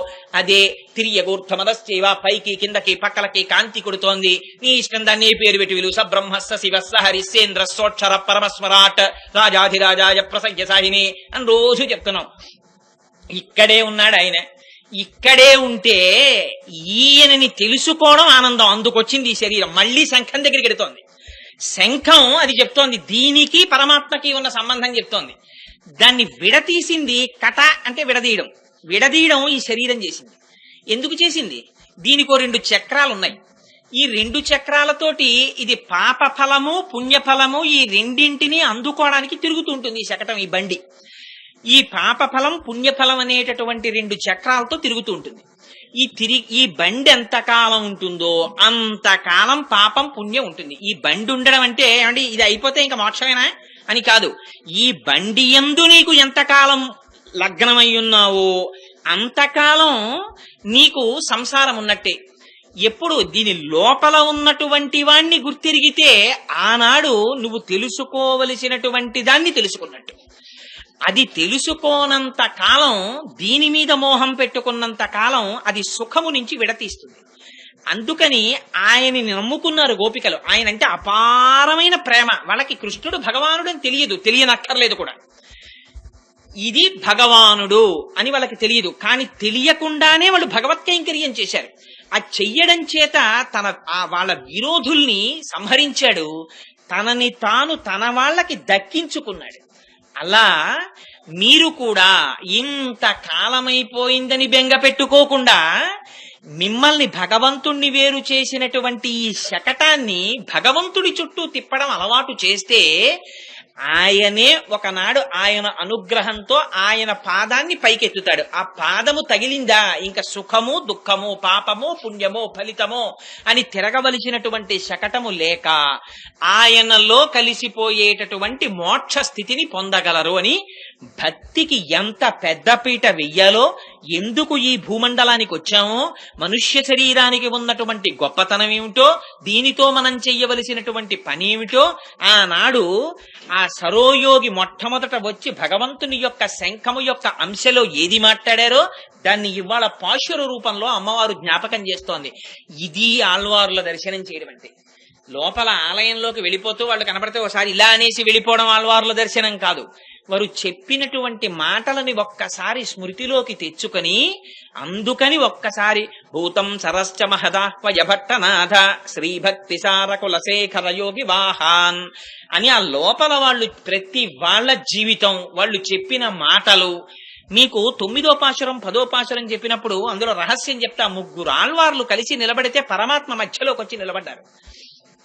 ఆ భక్తి వాళ్ళు ఎలా దర్శనం చేశారో ఒక్కొక్కళ్ళు ఒక్కొక్క రకం దీపం పెట్టి చూశారు శ్రీమన్నారాయణుడిని. అలా ఎలా పెట్టారో దీపాలు, ఆ దీపం పెట్టడంలో ఉన్న రహస్యం ఏమిటో అందులో మొట్టమొదటి మహాపురుషుడు ఆ సరోయోగి.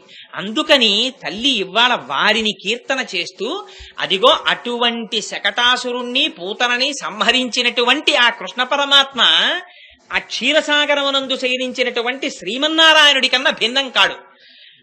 ఆయనే ఈయన. అందుకని ఆయన రూపగుణ విభూతులతో కళ్యాణ గుణములే ఆ పాలు.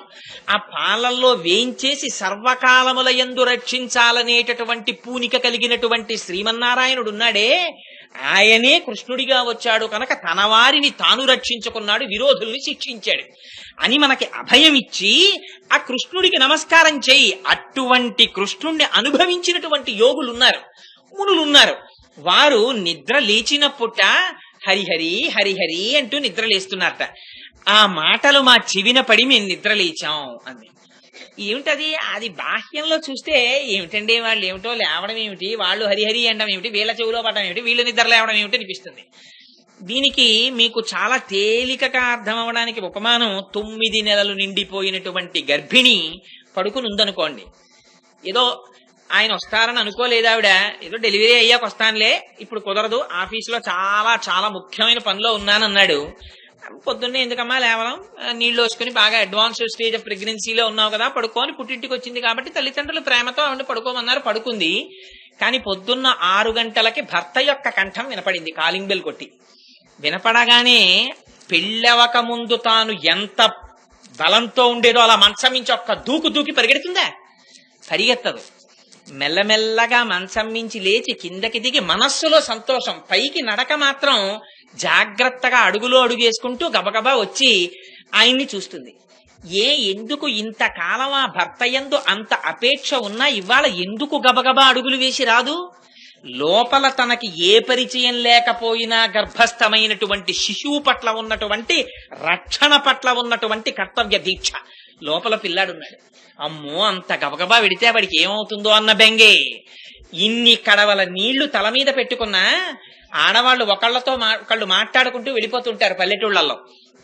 వాళ్ళు వెళ్ళిపోతున్నా మాట్లాడుకుంటున్నా వాళ్ళకి తల మీద ఉన్న కుండ మీద దృష్టి ఉంటుంది.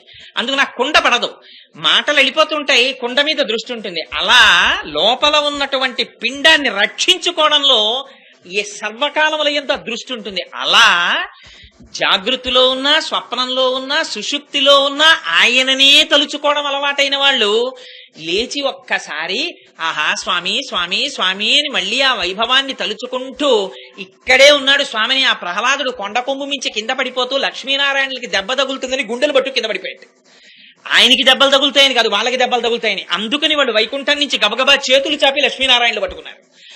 అలా ఇక్కడే పరమాత్మని దర్శించి పొంగిపోయేటటువంటి మనస్సుతో చెప్పకుండా ఉండలేక భగవన్నామని చెప్పగలిగినటువంటి మహాయోగి పురుషులైనటువంటి వారు పలికేటటువంటి మాటలు మా చెవులలో పడి మేము నిద్రలేచాం.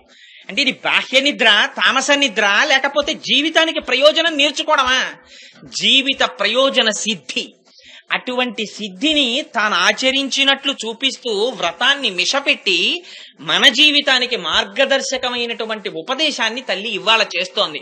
అందుకని లోపల పడుకున్న ఓ గోపిక, నువ్వు ఒక్కదానివి బ్రహ్మానందం అనుభవించడము కాదు, 10 మందితో కలిసి అనుభవించడం పరిపూర్ణత. అందుకని లేచిరా అని పిలుస్తూ ఆ పాశురము లోపల ఇన్ని అర్థాల్ని నిక్షేపించి బాహ్యమునందు మనకి ఇంత బోధ ఆ తల్లి చేసినది. వేరొక పాశురాన్ని విజ్ఞాపన చేసి ఆపేస్తాను. మిమ్మల్ని ఎవరిని ఇబ్బంది పెట్టనో అనుకున్న టైంకే పంపించేస్తాను. పాశురంలో వారంటుంది, ఇదిగో తెల్లవారిపోయింది, భారద్వాజ పక్షులు ఒకళ్ళతో ఒకళ్ళు మాట్లాడుకుంటూ తమ తమ పనుల మీద వెళ్ళిపోతున్నారు. ఆ వెళ్ళిపోతున్నటువంటి వాళ్ళు చేస్తున్నటువంటి సవ్వడి నీ చెవులలో పడలేదా? లేచి బయటికి రా, మాతో పాటుగా ఈ వ్రతంలో కలిసి పాలు పంచుకో. అదిగో మాకు ఇవాళ ఈ వ్రతంలో పాల్గొనడానికి మాకు ఎలా తెలివి వచ్చింది అని నువ్వు అనుకుంటున్నావేమో. ఆ తెల్లవారడానికి సూచనగా వేసుకున్నటువంటి కొప్పు ముడులలో పువ్వులను తురుముకుని ఆ దదిమధనము చేసేటటువంటి గోపకాంతల యొక్క కేశపాశముల యొక్క ముడులు విడిపోయినప్పుడు వారి కేశములలోని సుగంధము ఆ పువ్వులలోని సుగంధము పైకి వ్యాపిస్తుండగా వారు ఆ చల్ల చేస్తున్నప్పుడు వారి చేతి గాజుల యొక్క ధ్వని, వారి కంఠములో వారు అలంకరించుకున్నటువంటి ఆభరణముల యొక్క ధ్వని, వారు పాడుతున్నటువంటి పాట, ఈ మూడు కలిసి ఆకాశము వరకు వ్యాపించగా ఆ ధ్వని మా చెవులలో పడింది. ఆ ధ్వని విని నువ్వు లేచి రావద్దా?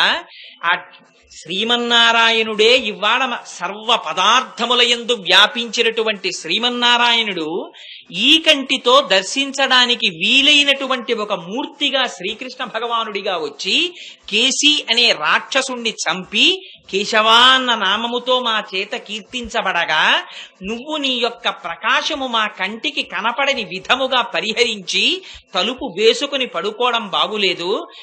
పిన్న అంటే ఓ పిచ్చి పిల్ల, తలుపు తెరిచి నీ కాంతి ప్రసరణము మా కంటికి కనపడేటట్టుగా దర్శనమిచ్చి మాతో పాటు వ్రతమునందు పాల్గొనెదవుగాక అని సమాశ్వాసిస్తూ ఈ పాశురాన్ని అమ్మవారు విజ్ఞాపన చేస్తుంది.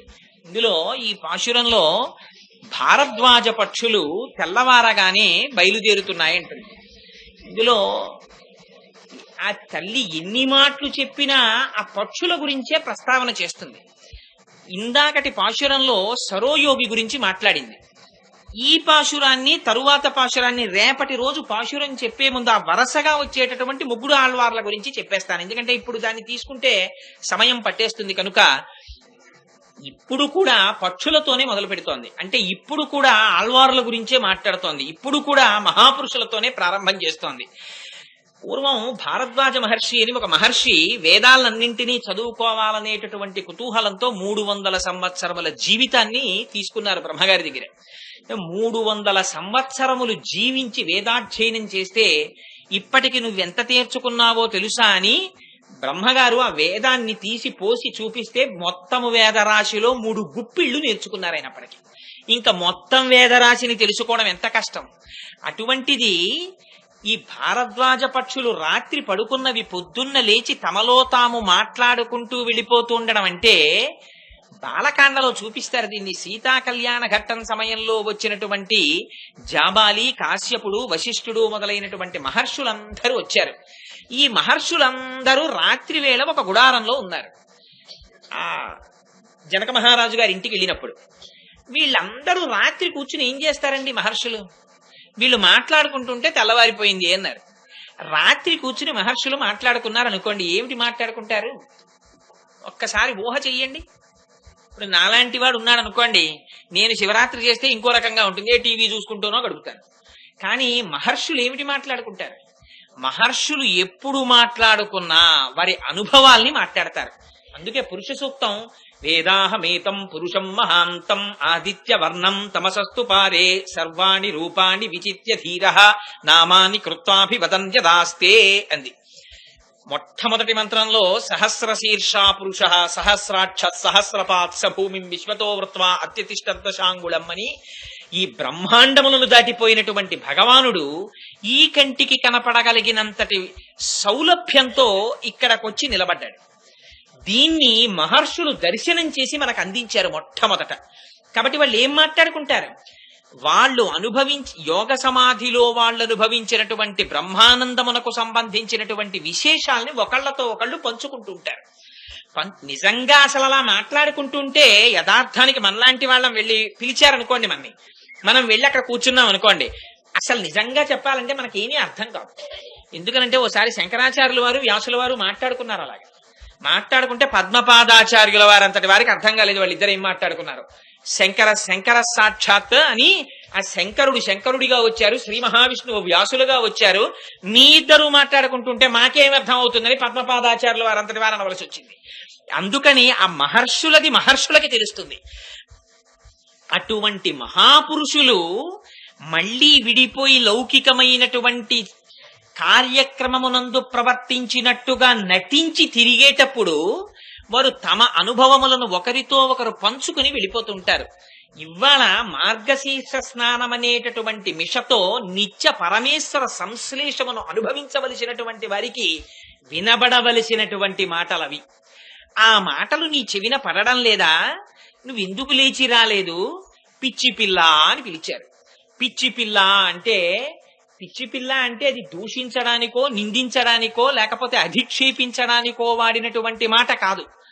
ఈ లోపల పడుకుని ఉన్నటువంటి గోపిక అపారమైనటువంటి బ్రహ్మనిష్ట కలిగి బ్రహ్మానందాన్ని పొందుతున్న గోపిక. కానీ తాను బయటికి వచ్చి మిగిలిన గోపికలతో కలిగడము చేత తన బ్రహ్మానందమునకు అంతరాయం ఏర్పడుతుందనేటటువంటి భావనతో 10 మందితో ఆ భగవంతుని యొక్క రూపగుణ విభూతుల యొక్క అనుభవాన్ని పంచుకోవడానికి ఇచ్చగించని పిల్ల. అందుకని అలా ఉండడం, ఏకాంతమునందుండడం, 10 మందితో కలియకపోవడం ప్రయోజనం కాదు. నువ్వు 10 మందితో కలియాలి, అందుకని రా అంటారు. ఇది నిజంగా కూడా మహాపురుషులు అలా వస్తారేమో అనిపిస్తుంది మనకి. లేకపోతే వాళ్ళు రావలసిన అవసరం కూడా లేదు. ఎందుచేత అంటే రమణ మహర్షి సిద్ధిని పొందినవారు. అటువంటి మహాపురుషుడు వచ్చి ఎప్పుడో ఒక్కసారి నోరు విప్పి మాట్లాడుతుండేవారు. మాట్లాడుతుంటే ఒక ఆయన వెళ్ళి అడిగారు, మీరు గొప్ప తపస్సు చేశారు, బ్రహ్మానందాన్ని అనుభవించారు, ఆత్మస్థితిని పొందారు, కానీ మీరు తిరువణ్ణామలై విడిచిపెట్టి రారు, ఈ కొండ మీద కూర్చుంటారు. ఏమిటి ప్రయోజనం ప్రపంచానికి? మీరు ఇలా ఉండడం వల్ల ప్రపంచానికి ఏమైనా ప్రయోజనం ఉందా అని అడిగారు. అడిగితే రమణులు అన్నారు, గురువు శరీరముతో ఉండడమే ప్రయోజనము అన్నారు. నిజంగా ఈ శరీరం అనేటటువంటి భావనలోకి మళ్లీ ఒకసారి వచ్చి మౌనమైనటువంటి ఆత్మస్వరూపానికి భంగకరమైనటువంటి వాక్కుతో మాట్లాడడమే వాళ్ళు మనకి చేసేటటువంటి మహోపకారం. వాళ్ళలా నోరి విప్పి చెప్పకపోతే మీకు అసలు భగవంతుని యొక్క తత్వం ఎలా అర్థం అవుతుంది? అందుకే ఋషులకి కూడా రుణపడిపోయి ఉంటాం మనం. జన్మతః ఋషులకి రుణం ఉంది. ఆ ఋషి రుణాన్ని తీర్చుకోమంటారు శాస్త్రంలో. అందుకని ఇవాళ అలా లోపల పడుకుండి ఉండడము ప్రయోజనమునకు పూర్ణత్వం కాదు. అందుకని నువ్వు లేచి బయటికి రా. అలా వస్తే తప్ప మనకి గురి తెలియదు. మనకి గురి తెలియాలంటే అనుభవించిన వాళ్ళు గురి చెప్పాలి. ఎందుకని వాడికి ఎలా పట్టుకోవాలో తెలియదు. ధనస్సు బాణం ఆ మొట్టమొదట తాటిలోకి ఆ వింటినారిలోకి బాణాన్ని పెట్టి ఎక్కుపెట్టి లాగి ఓహో బాణాలు వేసేస్తున్నాడు. అది పక్షికి తప్ప అన్నింటికి తగులుతున్నాయి బాణాలు. అప్పుడు అంతకు ముందు గురి కలిగినటువంటి విలుకాడు వచ్చాడు. అలా కాదురా అబ్బాయి బాణం పట్టుకోవడం. నేను స్కూటర్ నేర్చుకోవడానికి విశాఖపట్నంలో ఉన్నప్పుడు ఒక ఆయన్ని స్కూటర్ నేర్పండి అని అడిగాను. అడిగితే ఆయన అన్నాడు, స్కూటర్ నేర్పుతాను కోటేశ్వరారా, ఆదివారం నాడు మా ఇంటికి రండి అన్నాడు. వెళ్తే ఆయన అన్నాడు, నేను స్కూటర్ నేర్పడం అంటే ఇంక నేను ఇవాళ ఎక్కేసి స్కూటర్ కిక్కు కొట్టేసి దాని మీద వెళ్ళిపోవడమే అనుకుంటూ వెళ్ళాను. ఆయన అన్నాడు, కోటేశ్వరారు నేను ఈ అరుగు మీద కూర్చుంటాను, మీరు స్కూటర్ స్టాండ్ తీయండి అన్నాడు. ఏమిట్రా స్కూటర్ స్టాండ్ తీయమంటాడు ఏమిట్రా, ఇంత పొడుగు మనిషి స్కూటర్ స్టాండ్ తీయడమే రాదా, ఇంత అన్యాయమా, కిక్కు కొట్టడం నేర్పాలి కానీ అనుకున్నాను. స్టాండ్ తీయడం నా వశం కాలేదు అసలు. అది కదిలిపోతోంది. సరే ఎలాగో అలా స్టాండ్ తీస్తే అసలు దాన్ని ఎలాగ బ్యాలెన్స్ చేస్తే నిలబడుతుందో నాకు ముందు తెలియలేదు. అలా ఆయన స్టాండ్ వేసేసేవాడు, నన్ను స్టాండ్ తీయమనేవాడు. అలా ఒక 10 మాటలు చేశాక ఓహో ఇది ఒడుపు స్టాండ్ తీయడానికి. అసలు స్టాండ్ తీయడం వస్తే కదా స్కూటర్ ఎక్కడం. అందుకని ఆ స్టాండ్ తీయడం ఎలాగో నేర్పాడు ముందు. అలా ఇన్ని బాణాలు వృధా అయిపోతుంటే విలుకాడు వస్తాడు.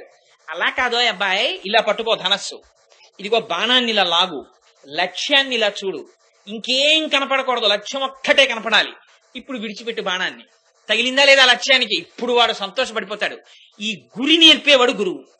ఈ గురి మనకి తెలియక ఓహో తిరుగుతుంటాను రకరకాల మార్గాల్లో. ఇదే కాకాసురుడు అనేక చోట్ల తిరుగుతుంటాడు. హంస రుజు మార్గంలో వెడుతుంటుంది ఒకే మార్గంలో. ఈ గురిని నేర్పేవాడు గురువు. ఆ గురువు బయటికి రావాలి. బ్రహ్మానందం అనుభవిస్తూ ఆయన ఒక్కడుంటే పూర్ణత మిగిలిన వాళ్ళకి ఎక్కడి నుంచి వస్తుంది? అందుకని నువ్వు ఒక్కదానివే అనుభవించడం కాదు, బయటికి రా. వచ్చి మాతో కూడు, మాతో కలిసిన నాడు వ్రతమునకు సిద్ధి. అందుకని బయటికి రమ్మని పిలుస్తున్నారు. పిలిచి ఆ గోపికతో ఒక మాట చెప్తున్నారు. నువ్వు బయటికి రావడం లేదు, అదిగో నీకు ఆ శబ్దం వినపట్టం లేదా? ఏ శబ్దం అంటేట, ఆ గోపకాంతలు దదిమధనం చేసేటప్పుడు, అంటే పెరుగు చిలికేటప్పుడు, ఆ రోజుల్లో కృష్ణుడు పుట్టడమే సరి పాడి పెరిగిపోయింది. ఎందుకు పెరిగిపోయింది అంటే పోతన గారు చాలా చమత్కారంగా చెప్పారు భాగవతంలో. కంచుకములు తలకట్లును కాంచన భూషాంబరములు మెరయ్యగా గోపకు లేతించిరి మంచి పదార్థములు కొనుచు మాధవు చూడన్నారు. అప్పటికి పేరు పెట్టలేదే కృష్ణుడికి, అప్పుడే పుట్టాడు ఆయన. పుట్టగానే ముందు ఆడవాళ్ళందరూ పరిగెత్తారు కృష్ణుడిని చూడడానికి. అంతే కదండి సహజం. పక్కింట్లో పిల్లాడు పుట్టాడంటే నువ్వు వంట చేసుకొని నేను వెళ్ళి చూసొస్తాను మగాయన ఎడితే అసందర్భంగా ఉంటుంది. ఆడవాళ్లు లోపలికి వెళ్ళాలి ప్రసూతి గృహంలోకి, మగవాళ్లు లోపల భగవంతుడి పాదాలు పట్టుకుని ప్రార్థన చేసి ఆ వంశాంకురమునకు జన్మనిచ్చినటువంటి తల్లిదండ్రులు దీర్ఘాయుష్మంతులై వాళ్ళ కలలు సాఫల్యమును ఇయ్యగలిగినటువంటి కొడుకుగా వర్ధిల్లుగా కాని బయట నిలబడి ఈయన ప్రార్థన చేస్తాడు. అందుకని ఆడవాళ్లు ముందెళ్లారు. తర్వాత వెళ్లే మగవాళ్ళందరూ ఎలా వెళ్లారో తెలుసా అండి కృష్ణుడిని చూడడానికి? ఆడవాళ్లు వెళ్ళేటప్పుడు సంబరం చాలా చిత్రంగా చెప్పారు పోతన గారు. ఏమి నోము ఫలము ఇంత ప్రొద్దక వార్త వింటిమ బలలార వీనులలరా మన యశోద చిన్ని మగవానిక నెనట చూచి వర్తమమ్మ సుదతులార చక్కనివాడు చిక్కినాడు నలనివాడు అలరివాడు చల్లనివాడు దక్కినాడు ఏ పూర్వ పుణ్యమో ఏ నోము ఫలమో అని. అబ్బో చూసొచ్చిన వాళ్ళు చెప్పుకోరండి, పిల్లాడు అచ్చు వాళ్ళ నాన్నగారి పోలికండి, తెల్లగా ఉన్నాడు. గోవిందబాబు గారు అమ్మాయి వచ్చి ఇక్కడ కూర్చుంది అనుకోండి గడప మీద, గోవిందబాబు గారి లాగే తెల్లగా ఎలా ఉందో చూడండి ఆ పాప అని చెప్పి చెప్పుకోం. అలా ఆ నల్లగా ఉన్నాడు, చల్లగా ఉన్నాడు, చక్కగా ఉన్నాడు ఆ పిల్లాడని చెప్పి చెప్పుకున్నట్టుగా వీళ్ళందరూ చెప్పుకుంటున్నారు. కానీ గోపాల బాలురు వచ్చేటప్పుడు అలా రాలేదుట. కంచుకములు తలకట్లును కాంచన భూషాంబరములు మెరయ్యగా గోపకు లేతించిరి మంచి పదార్థములు కొనుచు మాధవు చూడను. మాధవుణ్ణి చూడ్డానికి అన్నారు పోతన గారు. మాధవుడు ఏమిటి? ఆయనకి ఎవరు పెట్టారు పేరు? మాధవుడని పెట్టారా పేరు? ఎవరు పెట్టలేదే, అప్పుడే పుట్టాడు. మాధవుడు ఏమిటి? మాం అంటే లక్ష్మీదేవి. ఆ మాకి ధౌడు ఆయన లక్ష్మీపతి. లక్ష్మీపతి పుడితే లక్ష్మి లేకుండా ఉంటుందా అక్కడ? అందుకని నిత్యానపాయని ఆయన ఎక్కడికెడితే ఆవిడ వెనకాల వచ్చేస్తుంది. అందుకని ఆవిడ కూడా ఆయన వెనకాతలే వచ్చేసింది. ఇది నిన్నటి రోజున యమునా నది రేవు గుర్తుగా కలిగిన వాడంటారు. శ్రీ మహావిష్ణువు వెడితే ఆయన వెంట వెళ్ళిపోయేవి కొన్ని ఉంటాయి. ఆయనతో పాటు విరజానది వస్తుంది. ఆయన రాముడిగా వస్తే గోదావరిగా వచ్చింది, ఆయన కృష్ణుడిగా వస్తే యమునా నదిగా వచ్చింది. అందుకని అదొక గుర్తు ఆయనకి. అందుకని యమునా నది సైకతములను గుర్తుగా కలిగిన వాడు అన్నారు నిన్నటి పాశురంలో. ఇవాల్టి పాశురంలో అమ్మవారు ఆయన్ని చూడండి ఎంత చిత్రమైన మాట అన్నారంటే, మంచి పదార్థములు కొనుచు మాధవు చూడన్. లక్ష్మీపతిని చూడటానికి ఎడుతున్నారు కాబట్టి మంచి పదార్థములు కొనుచు. ఆ ఐశ్వర్య కటాక్షం కూడా చేతుల్లో కనపడింది యజమానుల దగ్గర. ఇచ్చేటప్పుడు యజమాని దానం చెయ్యాలి, భార్య శుశ్రూష చెయ్యాలి.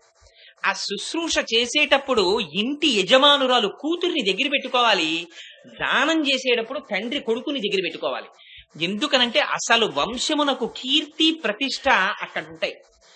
ఇంటికి ఎవరైనా మహాపురుషులు వచ్చారనేటప్పటికీ ఆ ఇంటి కోడలు గబగబా వచ్చి ఒక గ్లాసుడు పాలు తీసుకొచ్చి ఇచ్చి వారి పాదములకు నమస్కారం చేస్తే మహోత్తమమైనటువంటి సంస్కారము కలిగిన ఇల్లని వారు లోపల సంతోషిస్తారు.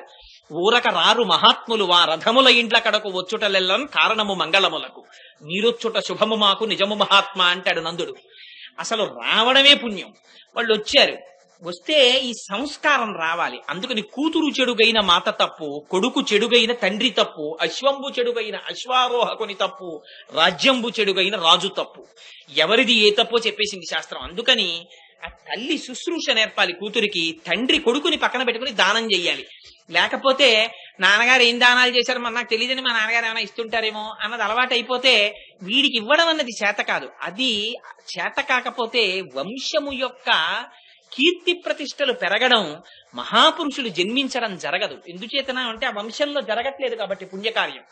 అందుకని మంచి పదార్థములు కొనుచు మాధవు చూడన్. గోపాల బాలురు పట్టుకెళ్ళారట పదార్థాలు. పట్టుకుని ఆ గోపకులందరూ నందుణ్ణి చూడ్డానికి వెళ్ళారట. అందుకని ఆయన వెనకాతలే లక్ష్మీదేవి వస్తుంది. వచ్చినప్పుడు మరి అక్కడ ఆవులు కూడా వాళ్ళకి ఐశ్వర్యం ఏమిటి? పాడి పంట. అందుకని కృష్ణుడు పుట్టగానే క్రేళ్లురికె మసలిలేగలు మల్లడిగొని రంకెలిడియ మదవృషభంబుల్ పెళ్ళున ముదుగుల పొదుగుల చల్లించన్ పాలు బాలు సంభవ వేళం. సేరు పాలిచ్చే ఆవు 10 సేర్ల పాలిచ్చేయడం మొదలెట్టింది. ఎందుకని పుట్టినవాడు లక్ష్మీనాథుడు పుట్టాడు. లక్ష్మి ఐశ్వర్యంలోంచే రావాలి. ఎవరేది నమ్ముకుంటే దాంట్లోంచి వస్తుంది. సిరిదా వచ్చిన వచ్చును సలలితముగ నారికేళ సలిలము భంగిన్ సిరిదా పోయిన పోవును కరిమంగిన వెలగ పండు కరణిని సుమతి. అందుకని ఆ పాల రూపంలోనే వచ్చింది ఆవిడ. ఆ పాడి పంట వృద్ధి చెందాయి. అంతకు ముందు వాళ్ళు అంతంత చెయ్యవలసిన అవసరం లేకపోయింది. ఇప్పుడు ఆ కుండలలో పెరుగులోట కవ్వాల్ని గట్టిగా దింపుతున్నారట. దింపి పాపం వాళ్ళకి అది చాలా పవిత్ర కర్మ. అందుకని స్నానం చేసి పట్టుబట్టలు కట్టుకుని ఆ కొంగులు దోపుకుని జుట్లు ముడివేసుకుని వాటిలో పువ్వులు పెట్టుకుని వడ్డాణాలు పెట్టుకుని చేతి నిండా గాజులు వేసుకుని ఆ కవ్వాలకి తాళ్లు కట్టి ఆ దధిమదనం చేస్తుంటే పాటలు పాడుకుంటుంటే అందులో వాళ్ళందరికీ ఓ అలవాటు. కృష్ణుడు పుట్టిన తర్వాత వాళ్ళు ఎప్పుడు పాడుకున్నా వాళ్ళు ఎప్పుడు కృష్ణుడి మీద పాటలు పాడుకుంటుంటారు. అందుకని ఈ పాటల ధ్వని గాజుల ధ్వని ఆ తోడి వీళ్ళ యొక్క ఆ మెడలో వేసుకున్నటువంటి ఆభరణముల యొక్క ధ్వని కలిసి 3 ధ్వనులు పవిత్రమై ఆకాశమంతటా వ్యాపిస్తున్నాయిట. ఇంట్లో పనులు చేసుకునేటప్పుడు భగవన్నామ సంకీర్తన చేస్తూ చేసేటటువంటి వారి ఇంటిలోకి అంత తొందరగా దుష్టగ్రహాలు ప్రవేశించవు. ఇది తెలిసో తెలియకో నోటి వెంట నామం జరిగిపోతుంటుంది. సమయం వృధా కాకుండా వెళ్ళిపోతూ ఉంటుంది. భాగవతం నేర్పుతుంది మన జీవితాన్ని. అమ్మవారు పాశురాన్ని అడ్డు పెట్టి మళ్ళీ జ్ఞాపకం చేస్తోంది మనం ఎలా బ్రతకాలం. అందుకని ఆ దధిమథనం చేస్తున్నారట. ఆ దధిమథనం చేస్తుంటే సుప్రభాతం చెప్పినా వెంకటేశ్వర స్వామి వారికి పొద్దున్నే ఇదే గుర్తు చేస్తాం. ఆయనకి ఇది గుర్తొస్తే ఆయన కూడా ఉలిక్కిపడి వింటాడు ఒకసారి. ఎందుకంటే అవతారమే కదా. ఆయనకి చెప్తూ ఆయన గురించి ఒక మాట చెప్తారు. యోషా గణేనవ రథగ్ని విమధ్యమాని ఘోషాలయేషు దిమంథన తీవ్ర ఘోషాః రోషాత్ కెలిం విదతతే కకుభశ్చ కుంభాః శ్రీ వెంకటాచలపతే తవ సుప్రభాతం అంటారు.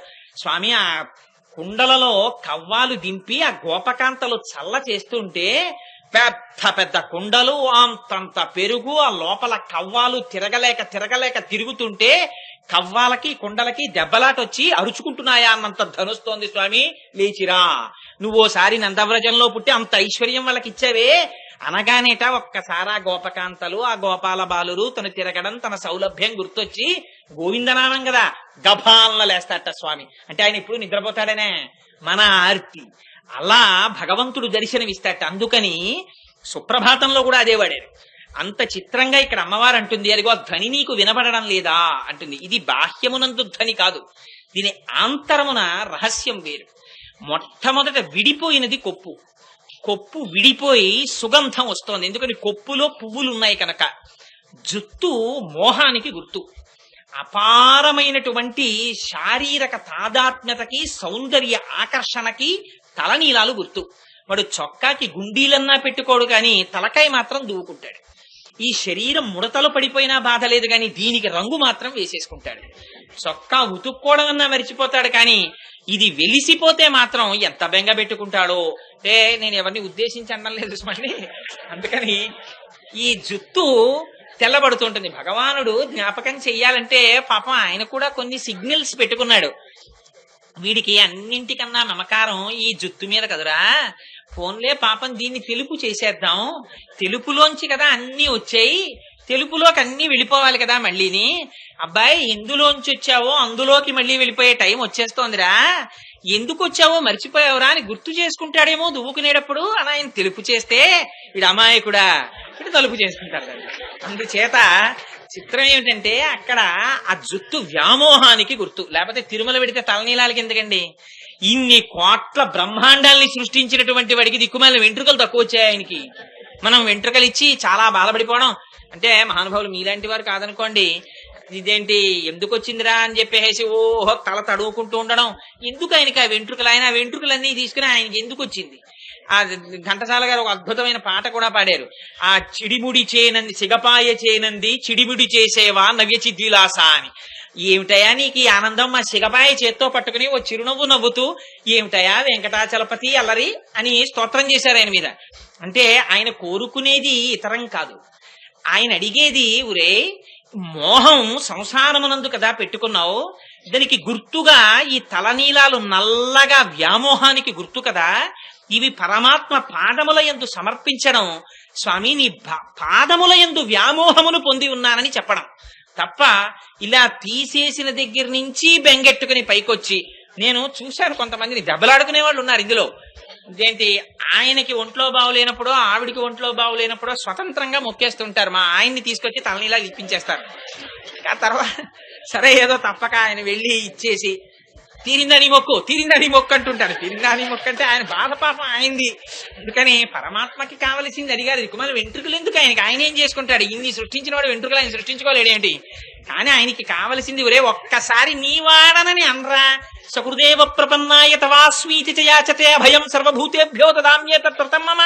నేను నీవాడని అనరా, బుద్ధి ఇచ్చాను కదరా, అంటే చాలరా నేను రక్షిస్తాను రా అంటాడు. అలా ఎలా అంటాను స్వామి అని మనం అంటాం. పోన్లేరా అలా అనకపోతే ఇలా తల ఉంచి ఒక్కసారి తలనీలాలు తీసేయి. స్వామి నీ యందు నాకు వ్యామోహమును గభాలను వచ్చి పట్టుకుంటాను రా, కాకలించుకుంటాను రా అంటాడు ఆయన. స్వామి నువ్వు కౌగిలించుకుంటానంటే మాత్రం ఇవి కొంచెం కష్టం స్వామి అని ఇవి ఇవ్వడానికి మనం ఎంతో బాధపడిపోతాం. మనం చిత్రం ఏమిటో తెలుసా అండి, ఆఖరికి పృథివిలోకి, రక్తం జలంలోకి, ఎముకలు భూమిలోకి అన్ని వెళ్ళిపోతాయి, ఆకాశంలోకి, అగ్నిలోకి ఇన్ని వెళ్ళిపోతాయి. కానీ వెంట్రుకలు చెట్ల మొదళ్ళకెళ్ళి అంటుకుని ఉండిపోతాయి. ఈ మాత్రం దానికి ఎంత గొప్ప అవకాశాన్ని వదిలేసుకుంటున్నాడో చూడండి. అందుకని ఈ వ్యామోహాన్ని దీని మీద పెట్టుకోకురా, ఈ వ్యామోహాన్ని సంసారం మీద పెట్టకరా. ఇది ఎంతసేపు ఉంటుంది? ఆయన ఉన్నంతసేపు ఇది ఉంటుంది, ఇది ఉన్నంతసేపు సంసారం ఉంటుంది.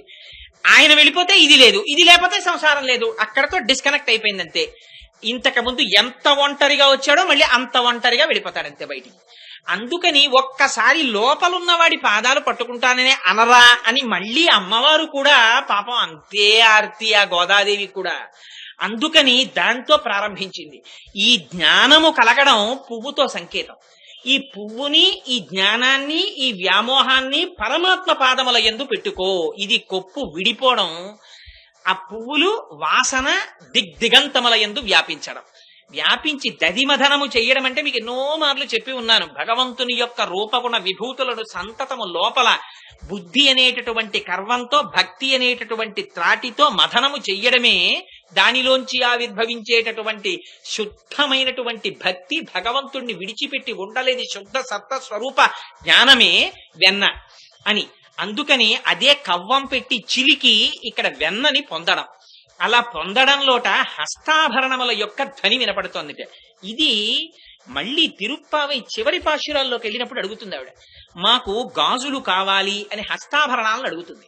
ఈ అడగడంలో ఒక రహస్యం ఉంది. చేతులకి గాజులు వేస్తారు. ఈ గాజులు మగవాళ్ళకి వేయరు, ఆడవాళ్ళకి వేస్తారు. మళ్ళీ ఇదంతా పక్షపాతం, మగాళ్ళు గాజులు వేసుకోరు, ఆడవాళ్ళని గాజులు వేసుకోమంటారు. దానికోసం కాదు, పెద్దలు ఏదైనా పెడితే దానికి ఒక గొప్ప నియమం పెట్టారు. గాజు ఎందుకు వేస్తారంటే, భార్య భర్త పెళ్లి పీటల మీద కూర్చున్నప్పుడు కూడా వారి పక్కన కూర్చోడానికి వీల్లేదు, మధ్యలో తెరడ్డు పెడతారు. భగవానుణ్ణి పొందడానికి మధ్యలో అజ్ఞానం అనేటటువంటి తెర అడ్డుగా నించుంటుంది. కన్న తండ్రి గురువయి ఎవరిని పొందాలో వారిని పొందమని సూచిస్తాడు. అది అంగీకరిస్తే తెర లేచిపోతుంది. అయితే ఆ చెయ్యి పట్టుకుంటాడు, మొట్టమొదట పాణిగ్రహణం చేస్తాడు. పాణిగ్రహం అంటే అరచేతిని అరచేతితో పూర్తిగా రాసి పట్టుకుంటారు. పట్టుకుంటే దాన్ని పాణిగ్రహణం అంటారు. ఆ పాణిగ్రహణం చేస్తే పరమేశ్వరుని యొక్క చెయ్యి పట్టినట్టు. అందుకని యోమే భర్త సమే గురువు, భర్త ప్రత్యక్ష దైవం.